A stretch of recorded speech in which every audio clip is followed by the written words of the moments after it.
यीशु मसीह के नाम में जय मसीह की। ਤੁਹਾਨੂੰ ਸਾਰਿਆਂ ਨੂੰ ਪ੍ਰਭੂ ਯਿਸੂ ਮਸੀਹ ਦੇ ਨਾਮ ਵਿੱਚ ਜੈ ਮਸੀਹ ਦੀ। ऐसा विश्वास करते हैं कि प्रभु ने आज की आराधना से आप सबको बड़ी आशीष दी होगी। ਔਰ ਅਸੀਂ ਇਹਦਾ ਵਿਸ਼ਵਾਸ ਕਰਦੇ ਹਾਂ ਕਿ ਅੱਜ ਦੀ ਆਰਾਧਨਾ ਦੁਆਰਾ ਪਰਮੇਸ਼ਰ ਨੇ ਤੁਹਾਨੂੰ ਬੜੀ ਬਰਕਤ ਦਿੱਤੀ हम ਹੋਵੇਗੀ सब प्रभु की बाणी सुनने के लिए तैयार ਤੇ होंगे। ਤੁਸੀਂ ਸਾਰੇ ਜਣੇ ਪਰਮੇਸ਼ਰ ਦਾ ਵਚਨ ਸੁਣਨ ਲਈ ਤਿਆਰ ਹੋ। हम पहले छोटी सी प्रार्थना करेंगे। ਆਓ ਅਸੀਂ ਪਹਿਲਾਂ ਛੋਟੀ ਜਿਹੀ ਪ੍ਰਾਰਥਨਾ सब ਕਰਾਂਗੇ। आंखें बंद कर लें। ਸਾਰੇ ਜਣੇ ਆਪਣੇ ਅੱਖਾਂ ਨੂੰ ਬੰਦ ਕਰ ਲਓਗੇ। खुदावंद यीशु के नाम में पिता आपका धन्यवाद करते हैं। ਖੁਦਾਵੰਦ ਯਿਸੂ ਦੇ ਨਾਮ ਵਿੱਚ ਤੁਹਾਡਾ ਧੰਨਵਾਦ ਕਰਦੇ ਹਾਂ। अभी तक की बंदगी को अपने हाथों में लेकर चलाने के लिए। ਹੁਣ ਤੱਕ ਬੰਦਗੀ ਨੂੰ ਆਪਣੇ ਹੱਥਾਂ ਵਿੱਚ ਲਾਉਣ ਦੇ ਲਈ। कि पिता जब तेरे लोग तेरी वाणी को सुनना चाहते हैं। ਅੱਗੇ ਲੋਕ ਪਰਮੇਸ਼ਰ ਜਦੋਂ ਤੁਹਾਡੇ ਬੱਚੇ ਤੁਹਾਡੀ ਬਚਨ ਨੂੰ ਸੁਣਨਾ ਚਾਹੁੰਦੇ ਨੇ। पिता अपने लोगों से बात कर। ਆਓ ਪ੍ਰਭੂ ਜੀ ਆਪਣੇ ਬੱਚਿਆਂ ਨਾਲ ਗੱਲ ਕਰੋ। अपनी दास दासी को अपने आत्मा की तरह मसा करके चलाएं। ਆਪਣੇ ਦਾਸ ਦਾਸੀ ਨੂੰ ਆਪਣੇ ਆਤਮਾ ਦਾ ਮਸਾ ਕਰਕੇ ਚਲਾਓ ताकि वो शब्द आपकी ओर से बोलने पाए प्रभु। ਤਾਂ ਕਿ ਉਹ ਸ਼ਬਦ ਤੁਹਾਡੇ ਵੱਲੋਂ ਬੋਲਣ ਪਾ ਪਿਤਾ। लोगों से बात कर प्रभु। ਔਰ ਆਪਣੇ ਲੋਕਾਂ ਨਾਲ ਗੱਲਬਾਤ ਕਰੋ। सच्ची बाणी तेरे लोगों तक पहुंचने पाए प्रभु। ਤੁਹਾਡਾ ਸਵਰਗੀ ਵਚਨ ਤੁਹਾਡੀ ਸਵਰਗੀ ਬਾਣੀ ਤੁਹਾਡੇ ਲੋਕਾਂ ਤੱਕ ਪਹੁੰਚੇ ਰਹੂਗੀ। सिस्टम को साउंड सिस्टम को अपने सामर्थ्य लहू के द्वारा मसा कर दीजिए। ਸਾਰੇ ਨੈਟਵਰਕ ਸਿਸਟਮ ਨੂੰ ਸਾਰੇ ਸਾਊਂਡ ਸਿਸਟਮ ਨੂੰ ਆਪਣੇ ਬੇਟੇ ਯਿਸੂ ਦੇ ਲਹੂ ਨਾਲ ਮਸਾ ਕਰ ਦਿਓ। सारी समय भी आप हमारी मदद करें प्रभु। ਸਾਰੇ ਸਮੇਂ ਵਿੱਚ ਤੁਸੀਂ ਸਾਡੀ ਸਹਾਇਤਾ ਕਰੋ ਖੁਦਾਵੰਦ। यीशु के नाम में मांगते हैं। ਪ੍ਰਭੂ ਯਿਸੂ ਦੇ ਨਾਮ ਵਿੱਚ ਮੰਗਦੇ ਹਾਂ। आमीन। ਆਮੀਨ। ये बात की प्लास्टिक बस। Hallelujah. Thank you Jesus. Hallelujah. हमारा जो वचन का विषय है ਅੱਜ ਦਾ ਵਚਨ ਦਾ ਜੋ ਸਾਡਾ ਵਿਸ਼ੇ ਹੈ मूसा का जीवन। मूसा ਦਾ ਜੀਵਨ। मूसा का जीवन। मूसा ਦਾ ਜੀਵਨ। परमेश्वर का दास मूसा एक ऐसा महान अगुवा होता था ਪਰਮੇਸ਼ਰ ਦਾ ਦਾਸ मूसा ਜਿਹੜਾ ਇਦਾਂ ਦਾ ਇੱਕ ਮਹਾਨ ਅਗੁਆ ਹੁੰਦਾ ਸੀ जिसको परमेश्वर की मिस्र में जो लोग गुलाम थे। ਉਹਨੂੰ ਪਰਮੇਸ਼ਰ ਨੇ ਮਿਸਰ ਪ੍ਰਭੂ ਦਾ ਦਾਸ ਜਿਹੜਾ मूसा ਸੀ ਪਰਮੇਸ਼ਰ ਜਦੋਂ ਲੋਕ ਜਿਹੜੇ ਮਿਸਰ ਦੇਸ਼ ਦੇ ਵਿੱਚ ਗੁਲਾਮ ਸੀ अपनी इस्राएली प्रजा को आजाद कराने के लिए इस्तेमाल किया। ਯਾਨੀ ਕਿ ਪਰਮੇਸ਼ਰ ਨੇ ਆਪਣੇ ਦਾਸ मूसा ਨੂੰ ਇਸਰਾਇਲੀ ਲੋਕਾਂ ਨੂੰ ਇਸਰਾਇਲੀ ਪ੍ਰਜਾ ਨੂੰ ਆਜ਼ਾਦ ਕਰਵਾਉਣ ਦੇ ਲਈ ਚੁਣਿਆ। मूसा एक ऐसा महान प्रभु का दास होता था। मूसा ਇੱਕ ਏਦਾਂ ਦਾ ਮਹਾਨ ਪ੍ਰਭੂ ਦਾ ਸੇਵਕ ਹੁੰਦਾ ਸੀ जबकि बाइबल एक बात कहती है ਜਦਕਿ ਬਾਈਬਲ ਇੱਕ ਗੱਲ ਕਹਿੰਦੀ ਹੈ मूसा की आवाज भी अच्छी नहीं थी। मूसा ਦੀ ਆਵਾਜ਼ ਵੀ ਚੰਗੀ ਨਹੀਂ ਸੀ। ठीक तरीके से ये बोल भी नहीं सकता। ਉਹ ਠੀਕ ਤਰੀਕੇ ਨਾਲ ਦੱਸਿਆ ਜਾਂਦਾ ਬੋਲ ਵੀ ਨਹੀਂ ਪਾਉਂਦਾ। ये बाइबल ऐसा कहती है। ਇਹ ਬਾਈਬਲ ਏਦਾਂ ਦੱਸਦੀ ਹੈ आखिर परमेश्वर ने मूसा को इस बड़ी काम के लिए क्यों चुना? ਆਖਿਰ ਪਰਮੇਸ਼ਰ ਨੇ मूसा ਨੂੰ ਇਸ ਵੱਡੇ ਕੰਮ ਲਈ ਕਿਉਂ ਚੁਣਿਆ? जबकि मिस्र की राजा से बात करने के लिए तो बड़ी अच्छी खुले गले की जरूरत थी। ਜਦਕਿ ਮਿਸਰ ਦੇ ਰਾਜਾ ਦੇ ਨਾਲ ਗੱਲਬਾਤ ਕਰਨ ਦੇ ਲਈ ਤਾਂ ਬਹੁਤ ਵੱਡੇ ਖੁੱਲੇ ਗਲੇ ਦੀ ਜ਼ਰੂਰਤ ਸੀ जिसका गला बड़ा अच्छा हो, ਜਿੰਦਾ ਗਲਾ ਬੜਾ ਚੰਗਾ ਹੋਵੇ जो बड़ी अच्छी तरीके से बात कर सकता ਜਿਹੜਾ है, ਬੜੇ ਚੰਗੇ ਢੰਗ ਨਾਲ ਗੱਲਬਾਤ ਕਰ ਸਕੇ उसकी जरूरत थी। ਉਸ ਦੀ ਜ਼ਰੂਰਤ ਸੀ। लेकिन परमेश्वर ने भी मूसा को ही चुना। ਪਰ ਪਰਮੇਸ਼ਰ ਨੇ ਫਿਰ ਵੀ ਇਸ ਕੰਮ ਲਈ मूसा ਨੂੰ ਹੀ ਚੁਣਿਆ। परमेश्वर ने मूसा के जीवन में ऐसा क्या खास बातें देखी ਪਰਮੇਸ਼ਰ ਨੇ मूसा ਦੇ ਜੀਵਨ 'ਚ ਏਦਾਂ ਦੀ ਕੀ ਖਾਸ ਗੱਲਾਂ ਦੇਖੀਆਂ कि परमेश्वर ने किसी दूसरे सेवक को भेजने की बजाय ਕਿ ਪਰਮੇਸ਼ਰ ਨੇ ਕਿਸੇ ਹੋਰ ਆਪਣੇ ਦੂਸਰੇ ਸੇਵਕ ਨੂੰ ਭੇਜਣ ਦੀ ਬਜਾਏ मूसा को ही भेजा। मूसा ਨੂੰ ਹੀ ਭੇਜਿਆ। मूसा को ही कहा तो मिस्र में जाना है। मूसा ਨੂੰ ਹੀ ਕਿਹਾ ਕਿ ਤੂੰ ਮਿਸਰ ਵਿੱਚ ਜਾਣਾ ਹੈ मेरे जो इस्राएली लोग वहाँ पर गुलामी में रहते हैं ਤੇ ਮੇਰੇ ਜਿਹੜੇ ਇਜ਼ਰਾਈਲੀ ਲੋਕ ਉੱਥੇ ਗੁਲਾਮੀ ਵਿੱਚ ਰਹਿੰਦੇ ਨੇ उनको आजाद करा के लाओ। ਉਹਨਾਂ ਨੂੰ ਆਜ਼ਾਦ ਕਰਵਾ ਕੇ ਲੈ वहाँ ਕੇ के राजा से जाके बात कर ਉੱਥੋਂ ਦੇ ਰਾਜਾ ਨਾਲ ਜਾ ਕੇ ਗੱਲਬਾਤ ਕਰ कि मेरी इस्राएली प्रजा को वहाँ से आजाद कर दें। ਤਾਂ ਕਿ ਉਹ ਮੇਰੀ ਇਜ਼ਰਾਈਲੀ ਲੋਕਾਂ ਨੂੰ ਉੱਥੋਂ ਦੀ ਆਜ਼ਾਦ ਕਰ ਦੇਣ। आज की वजह से मूसा के जीवन की कुछ खास बातें सीख कर ਤੇ चले ਅੱਜ ਦੇ ਵਚਨ ਤੋਂ ਅਸੀਂ मूसा ਦੇ ਬਾਰੇ ਵਿੱਚ ਕੁਝ ਖਾਸ ਗੱਲਾਂ ਸਿੱਖ ਕੇ ਚੱਲਾਂਗੇ जो शायद परमेश्वर ने खुद ही उसके जीवन में डाली थी। ਜੋ ਸ਼ਾਇਦ ਪਰਮੇਸ਼ਰ ਨੇ ਖੁਦ ਹੀ ਉਸਦੇ ਜੀਵਨ ਵਿੱਚ ਪਾਈਆਂ ਸੀ।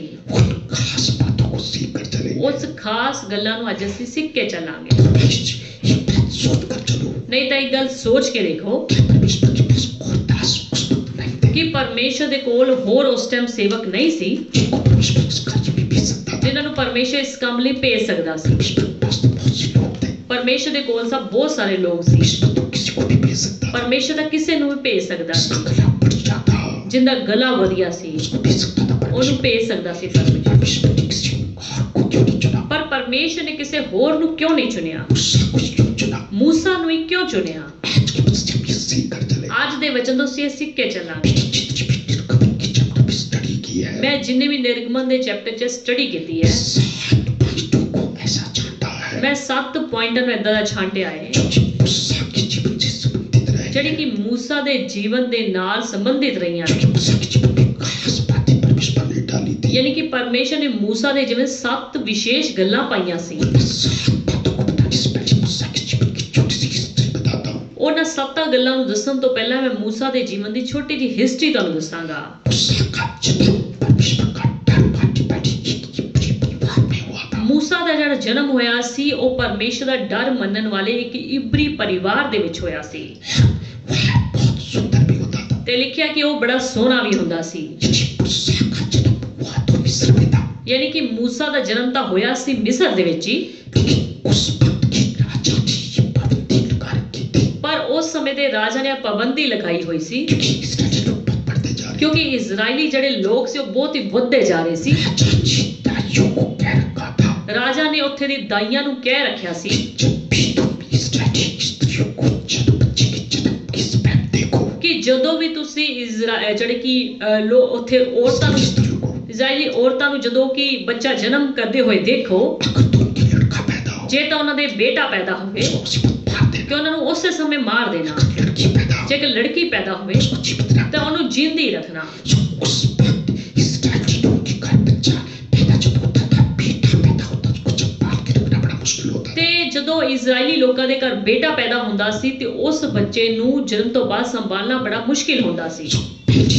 3 महीने तक मूसा को उसके इब्री माँ-बाप ने पाला पोसा। ਸੋ ਪਹਿਲੇ 3 ਮਹੀਨਿਆਂ ਤੱਕ ਉਸ ਦੇ ਇਬਰੀ ਜਿਹੜੇ ਮਾਂ-ਬਾਪ ਸੀ ਉਹਨੇ ਹੀ मूसा ਨੂੰ ਪਾਲਿਆ ਸੀ, ਪੋਸਿਆ ਸੀ। 3 महीने के बाद उसके माँ-बाप को लगा कि इसको ज्यादा दिन तक घर में रखना मुश्किल है। ਜਦੋਂ 3 ਮਹੀਨਿਆਂ ਦੇ ਬਾਅਦ ਉਸ ਦੇ ਮਾਂ-ਬਾਪ ਨੂੰ ਇਬਰੀ ਮਾਂ-ਬਾਪ ਨੂੰ ਪਤਾ ਲੱਗਿਆ ਕਿ ਇਹਨੂੰ ਹੁਣ ਸੰਭਾਲਣਾ ਆਪਣੇ ਘਰ ਵਿੱਚ ਰੱਖਣਾ ਬੜਾ ਮੁਸ਼ਕਿਲ ਹੈ। जब मिस्र के राजा को पता लग जाएगा, ते जब उसको मिस्र- कत्ल करवा देगा। ਤੇ ਜਦੋਂ ਮਿਸਰ ਦੇ ਰਾਜਾ ਨੂੰ ਪਤਾ ਚੱਲੇਗਾ ਉਹ ਇਸ ਦਾ ਕਤਲ ਕਰਾ ਦੇਗਾ। So, 3 महीने तक मूसा के माँ-बाप ने उसको पाला पोसा। ਸੋ 3 ਮਹੀਨਿਆਂ ਤੱਕ ਉਸ ਦੇ ਮਾਂ-ਬਾਪ ਨੇ ਉਹਨੂੰ ਪਾਲਿਆ ਪੋਸਿਆ। बाइबल में लिखा मिस्र के राजा की बेटी ने उसको गोद ले लिया। ਫਿਰ ਉਸ ਦੇ ਵਿੱਚ ਲਿਖਿਆ ਕਿ ਮਿਸਰ ਦੇ ਰਾਜਾ ਦੀ ਬੇਟੀ ਨੇ ਉਸ ਨੂੰ ਜਿਹੜਾ ਕਿ ਗੋਦ ਲੈ ਲਿਆ। आप इसकी ज्यादा डिटेल उनके दूसरे अध्याय में पढ़ सकते हैं। ਇਹਦੀ ਤੁਸੀਂ ਜ਼ਿਆਦਾ ਡਿਟੇਲ ਜਿਹੜੀ ਕਿ ਨਿਰਗਮਨ ਦੀ ਕਿਤਾਬ ਵਿੱਚ ਪੜ੍ਹ ਸਕਦੇ ਹੋ। उसके बाद राजा की बेटी ने उसका पालन पोषण ਤੇ किया। ਉਸ ਤੋਂ ਬਾਅਦ ਰਾਜਾ ਦੀ ਬੇਟੀ ਨੇ ਉਸ ਦਾ ਪਾਲਣ ਪੋਸ਼ਣ ਕੀਤਾ। राजा की बेटी ने उसका नाम मूसा रखा। ਰਾਜਾ ਦੀ ਬੇਟੀ ਨੇ ਉਸ ਦਾ ਨਾਮ ਜਿਹੜਾ मूसा ਰੱਖਿਆ। मूसा का मतलब जल से निकाला हुआ। मूसा ਦਾ ਮਤਲਬ ਹੁੰਦਾ ਹੈ ਜਲ ਵਿੱਚੋਂ ਕੱਢਿਆ ਗਿਆ। यदि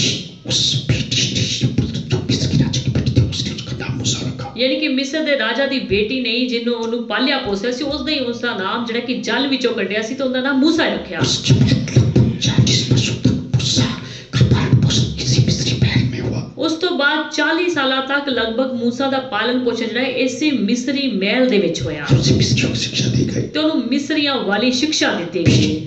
एक दिन जब मूसा लगभग 40 वर्ष का हुआ, ਫਿਰ ਇੱਕ ਦਿਨ मूसा ਜਦੋਂ ਲਗਭਗ 40 ਸਾਲਾਂ ਦਾ ਹੋਇਆ, एक मिस्री को एक इब्री को दोनों को लड़ते देखता है। ਇੱਕ ਮਿਸਰੀ ਨੂੰ ਤੇ ਇੱਕ ਇਬਰੀ ਲੋਕਾਂ ਨੂੰ ਉਹਨੂੰ ਜਦੋਂ ਲੜਦੇ ਹੋਏ ਦੇਖਦਾ ਹੈ, उनको जब छुड़ाने जाता है, ਉਹਨਾਂ ਨੂੰ ਜਦੋਂ ਛੜਵਾਉਣ ਲਈ ਜਾਂਦਾ ਹੈ मिस्री को वो मार देता है, ਤੇ ਉਹ ਮਿਸਰੀ ਨੂੰ ਮਾਰ ਦਿੰਦਾ ਹੈ मारकर उसको बालों में छुपा देता है, ਤੇ ਮਾਰ ਕੇ ਉਹਨੂੰ ਮੈਦਾਨ ਦੇ ਵਿੱਚ ਛੁਪਾ ਦਿੰਦਾ ਹੈ, मार के उसको बालों में छुपा देता ਮਾਰ ਕੇ ਉਹਨੂੰ ਬੱਲੂ ਵਿੱਚ ਛੁਪਾ ਦਿੰਦਾ ਹੈ। है। जब ये बात वहाँ के राजा को, मिस्र के राजा को पता लग ਤੇ जाती है, ਜਦੋਂ ਇਹ ਗੱਲ ਉੱਥੇ ਦੇ ਰਾਜਾ ਨੂੰ ਜਦੋਂ ਪਤਾ ਚੱਲ ਜਾਂਦੀ ਹੈ तो वहाँ का राजा मूसा को ढूंढता है कि इसको मार दिया जाए। ਤੇ ਉੱਥੋਂ ਦਾ ਰਾਜਾ मूसा ਨੂੰ ਲੱਭਦਾ ਹੈ ਕਿ ਇਹਨੂੰ ਹੁਣ ਮਾਰ ਦਿੱਤਾ ਜਾਵੇ। जब मूसा को पता लग जाता है कि मिस्र का राजा मुझे ढूंढ रहा है मारने के लिए, ਤੇ ਜਦੋਂ ਉਸ ਨੂੰ ਪਤਾ ਚੱਲਦਾ ਹੈ मूसा ਨੂੰ कि ਮਿਸਰ ਦਾ ਰਾਜਾ ਹੁਣ ਮੈਨੂੰ ਲੱਭ ਰਿਹਾ ਹੈ ਮਾਰਨ ਦੇ ਲਈ, वो इस राजा के डर के मारे मिद्यान देश को भाग जाता है। ਉਹ ਇਸ ਰਾਜਾ ਦੇ ਡਰ ਦੇ ਨਾਲ ਮੈਦਾਨ ਨੂੰ ਭੱਜ ਜਾਂਦਾ ਹੈ, मिद्यान देश को भाग जाता है। ਮੈਦਾਨ ਦੇਸ਼ ਨੂੰ ਭੱਜ ਜਾਂਦਾ ਹੈ। मिद्यान देश में मूसा चला जाता है। ਜਦੋਂ ਮੈਦਾਨ ਦੇਸ਼ ਦੇ ਵਿੱਚ मूसा ਚਲਾ ਜਾਂਦਾ ਹੈ, मूसा की शादी भी वहाँ का जो याजक था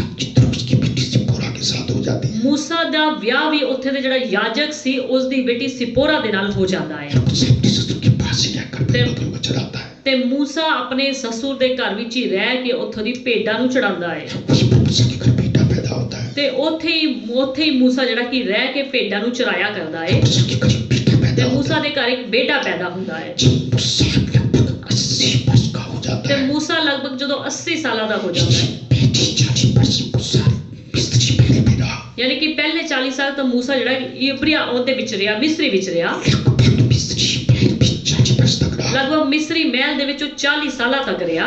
उसके बाद के 40 साल मूसा मिद्यान देश में अपने ससुराल के घर में ਤੇ रहा। ਉਸ ਤੋਂ ਬਾਅਦ ਜਿਹੜੇ 40 ਸਾਲ ਸੀ ਉਹ ਆਪਣੇ ਸਸੁਰ ਦੇ ਘਰ ਮਿਦਿਆਨ ਦੇਸ਼ ਦੇ ਵਿੱਚ ਹੀ ਰਿਹਾ। जब मूसा लगभग 80 वर्ष का होता है, ਜਦੋਂ मूसा ਲਗਭਗ 80 ਸਾਲਾਂ ਦਾ ਹੁੰਦਾ ਹੈ, मूसा एक दिन जब मूसा ਜਦੋਂ ਇੱਕ ਦਿਨ ਭੇਡਾਂ ਚਰਾਉਣ ਦੇ ਲਈ ਜੰਗਲ ਦੇ ਵਿੱਚ ਜਾਂਦਾ ਹੈ, जलती झाड़ी के बीच से परमेश्वर उसको दर्शन देता है। ਉੱਥੋਂ ਦੀ ਇੱਕ ਜਲਦੀ ਹੋਈ ਝਾੜੀ ਦੇ ਵਿੱਚੋਂ ਪਰਮੇਸ਼ਰ ਉਸ ਨੂੰ ਦਰਸ਼ਨ ਦਿੰਦਾ ਹੈ मूसा को कहता है कि मिस्र देश में जाकर मेरी इस्राएल की प्रजा को आजाद करा ਤੇ देना। ਪਰਮੇਸ਼ਰ मूसा ਨੂੰ ਏਦਾਂ ਕਹਿੰਦਾ ਹੈ ਕਿ ਤੂੰ ਮਿਸਰ ਦੇਸ਼ ਵਿੱਚ ਜਾ ਕੇ ਮੇਰੀ ਇਜ਼ਰਾਈਲੀ ਲੋਕਾਂ ਨੂੰ ਆਜ਼ਾਦ ਕਰਾ ਕੇ ਲੈ ਕੇ ਆ। मूसा परमेश्वर की आज्ञा को मानकर मिस्र देश में जाता है। ਫਿਰ मूसा ਜਿਹੜਾ ਕਿ ਪਰਮੇਸ਼ਰ ਦੀ ਆਗਿਆ ਮੰਨ ਕੇ ਮਿਸਰ ਦੇਸ਼ ਵੱਲ ਜਾਂਦਾ ਹੈ। उसका भाई हारून उसके साथ जाता है, ਉਸ ਦਾ ਭਰਾ ਹਾरून ਉਹਦੇ ਨਾਲ ਜਾਂਦਾ जो ਹੈ, कि उसके शब्दों को ट्रांसलेट करता ਜਿਹੜੇ है। ਕਿ ਉਹਦੇ ਸ਼ਬਦਾਂ ਦਾ ਟਰਾਂਸਲੇਟ ਕਰਦਾ ਹੈ। वहाँ मिस्र देश में 10 विपत्तियां परमेश्वर डालता ਤੇ है। ਉੱਥੇ ਮਿਸਰ ਦੇਸ਼ ਵਿੱਚ ਪਰਮੇਸ਼ਰ 10 ਵਿਪत्तियां ਪਾਉਂਦਾ ਹੈ फिर वहाँ का राजा इस्राएलियों को आजाद कर ਤੇ देता ਫਿਰ है। ਉੱਥੋਂ ਦਾ ਜਿਹੜਾ ਰਾਜਾ ਹੈ ਉਹ ਇਜ਼ਰਾਈਲ ਲੋਕਾਂ ਨੂੰ ਆਜ਼ਾਦ ਕਰ ਦਿੰਦਾ ਹੈ। उससे भी अपनी इस्राएलियों को लेकर मिस्र से बाहर निकला था। ਤੇ मूसा ਫਿਰ ਆਪਣੇ ਇਜ਼ਰਾਈਲੀ ਲੋਕਾਂ ਨੂੰ ਇਜ਼ਰਾਈਲੀ प्रजा ਨੂੰ ਲੈ ਕੇ ਬਾਹਰ ਆ ਜਾਂਦਾ ਹੈ। ये मूसा के जीवन की बहुत छोटी सी हिस्ट्री आपको बताई। ਇਹ मूसा ਦੇ ਜੀਵਨ ਦੀ ਛੋਟੀ ਜਿਹੀ ਹਿਸਟਰੀ ਮੈਂ ਤੁਹਾਨੂੰ ਦੱਸੀ। इसकी डिटेल हिस्ट्री आप निर्गमन के चैप्टर में पढ़ सकते ਇਹਦੀ हैं। ਜ਼ਿਆਦਾ डिटेल ਤੁਸੀਂ ਨਿਰਗਮਨ ਦੀ ਕਿਤਾਬ ਵਿੱਚ ਪढ़ ਸਕਦੇ ਹੋ। हम मूसा के जीवन की खास खास बातें सीख कर चले।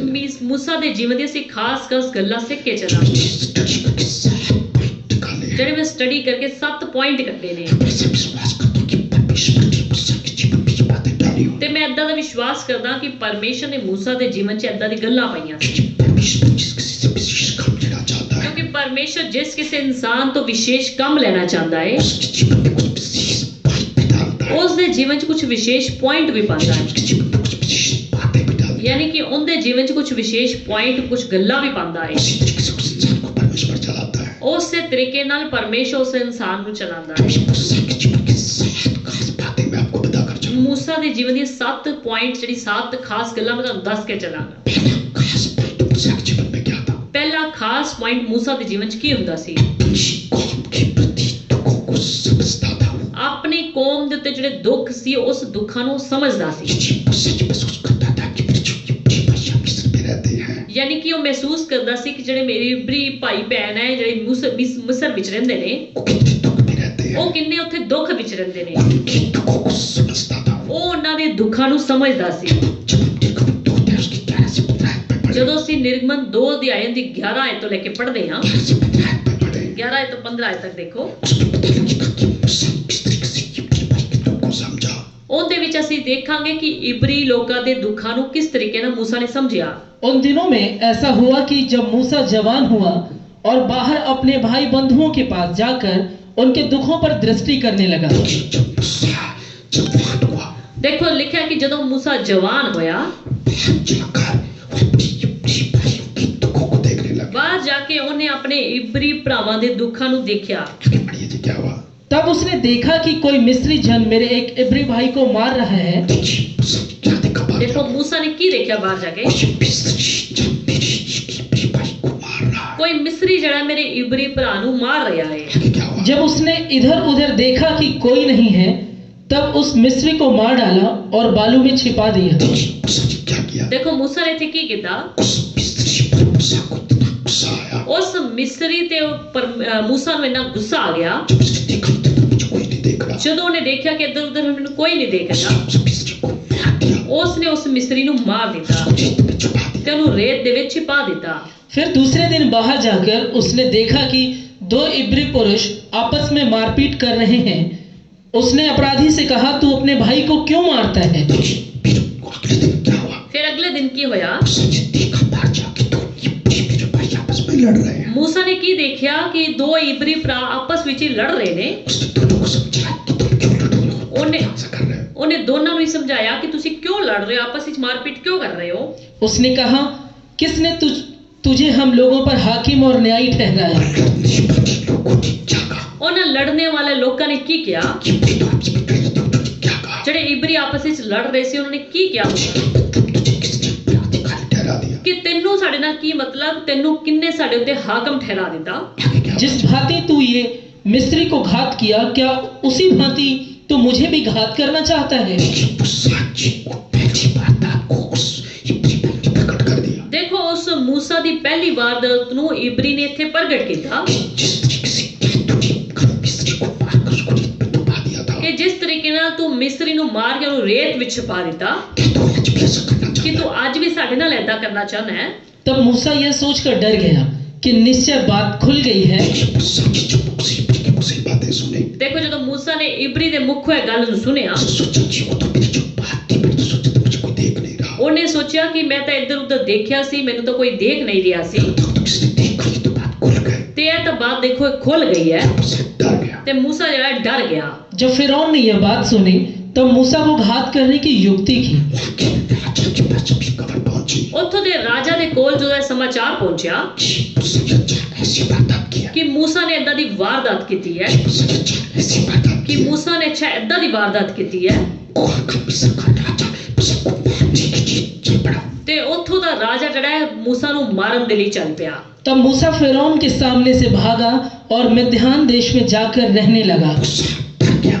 मूसा ਇੱਥੇ ਡਰ ਗਿਆ जब मुझसे को पता लगा मिस्र का राजा मेरे पीछे पड़ गया ਕਿ है, ਮਿਸਰ ਦਾ ਰਾਜਾ ਹੁਣ ਮੇਰੇ ਪਿੱਛੇ ਪੈ ਗਿਆ ਹੈ। वो क्या किया, डर गया और मिस्र से भाग गया। ਉਹਨੇ ਕੀ ਕੀਤਾ, ਡਰ ਗਿਆ ਤੇ ਮਿਸਰ ਤੋਂ ਭੱਜ ਗਿਆ मिद्यान देश में चला। ਤੇ ਮਿਦਿਆਨ ਦੇਸ਼ ਨੂੰ ਚੱਲ ਪਿਆ। अभी एक चीज यहाँ पर देखिए, ਇੱਕ ਚੀਜ਼ ਇੱਥੇ ਦੇਖੋ, मूसा के प्रति अपनी कौम के प्रति अपने भाई के प्रति अड़क थी। मूसा ਦੇ ਅੰਦਰ ਠੀਕ ਹੈ ਆਪਣੇ ਭਰਾਵਾਂ ਦੇ ਪ੍ਰਤੀ ਆਪਣੀ ਕੌਮ ਦੇ ਪ੍ਰਤੀ ਅਣਖ ਸੀ, उसको अपनी ये बड़ी भाई के ऊपर दस आए कि ये मिस्री मेरे भाई को क्यों मार ਕਿ रहा है। ਉਹਨੂੰ ਆਪਣੇ ਇਬਰੀ ਭਰਾ ਉੱਤੇ ਦੁੱਖ ਵੀ ਆਇਆ ਕਿ ਇਹ ਮਿਸਰੀ ਜਿਹੜਾ ਇਹਨੂੰ ਮਾਰ ਕਿਉਂ ਰਿਹਾ ਏ। तो मूसा को उसको समझा देना चाहिए था, ਤੇ मूसा ਨੂੰ ਉਹਨੂੰ ਸਮਝਾ ਦੇਣਾ ਚਾਹੀਦਾ ਸੀ, या उसको डांट देता, ਚੋਰ ਲਗਾ ਕੇ ਇਹਨੂੰ ਡਾਂਟ ਦਿੰਦਾ या अपने से बड़ों को बता देता, ਜਾਂ ਆਪਣੇ ਤੋਂ ਵੱਡਿਆਂ ਨੂੰ ਦੱਸ ਦਿੰਦਾ उनके परिवार वालों को बता ਜਾਂ देता। ਉਹਨਾਂ ਦੇ ਪਰਿਵਾਰ ਵਾਲਿਆਂ ਨੂੰ ਦੱਸ ये तो ਦਿੰਦਾ। सब ठीक था, ਇਹ ਤਾਂ ਸਾਰਾ ਠੀਕ ਸੀ, इतना करना कोई बुरी बात नहीं। ਇੰਨਾ ਕੁ ਕਰਨਾ ਕੋਈ ਬੁਰੀ ਗੱਲ ਨਹੀਂ ਸੀ। मूसा इससे बढ़कर पाप कर दिया, ਪਰ मूसा ਨੇ ਇਸ ਤੋਂ ਵੱਧ ਕੇ ਪਾਪ ਕਰ ਦਿੱਤਾ, उसने मिस्री को मार दिया। ਉਹਨੇ ਮਿਸਰੀ ਨੂੰ ਮਾਰ ਦਿੱਤਾ, मूसा को इतना बड़ा पाप नहीं करना ਜਦਕਿ चाहिए था। मूसा ਨੂੰ ਇੰਨਾ ਵੱਡਾ ਪਾਪ ਨਹੀਂ ਕਰਨਾ ਚਾਹੀਦਾ। मूसा ने उस वक्त इतना बड़ा पाप इसलिए कर दिया मूसा ਨੇ ਸ਼ਾਇਦ ਇਸ ਸਮੇਂ ਇੰਨਾ ਵੱਡਾ ਪਾਪ ਇਸ ਲਈ ਕਰ ਦਿੱਤਾ क्योंकि मिस्री के महल में रहता था, ਕਿਉਂਕਿ ਉਹ ਮਿਸਰੀ ਦੇ ਮਹਿਲ ਵਿੱਚ ਰਹਿੰਦਾ ਸੀ। उसको कोई परमेश्वर की शिक्षा तो मिलती नहीं थी, ਉਹਨੂੰ ਕੋਈ ਇਸ ਤਰੀਕੇ ਦੀ ਗੱਲ ਤਾਂ ਸੁਣਨ ਨੂੰ ਮਿਲਦੀ ਨਹੀਂ, परमेश्वर की शिक्षा तो मिलती नहीं ਉਹਨੂੰ ਕੋਈ ਪਰਮੇਸ਼ਰ ਵੱਲੋਂ ਸਿੱਖਿਆ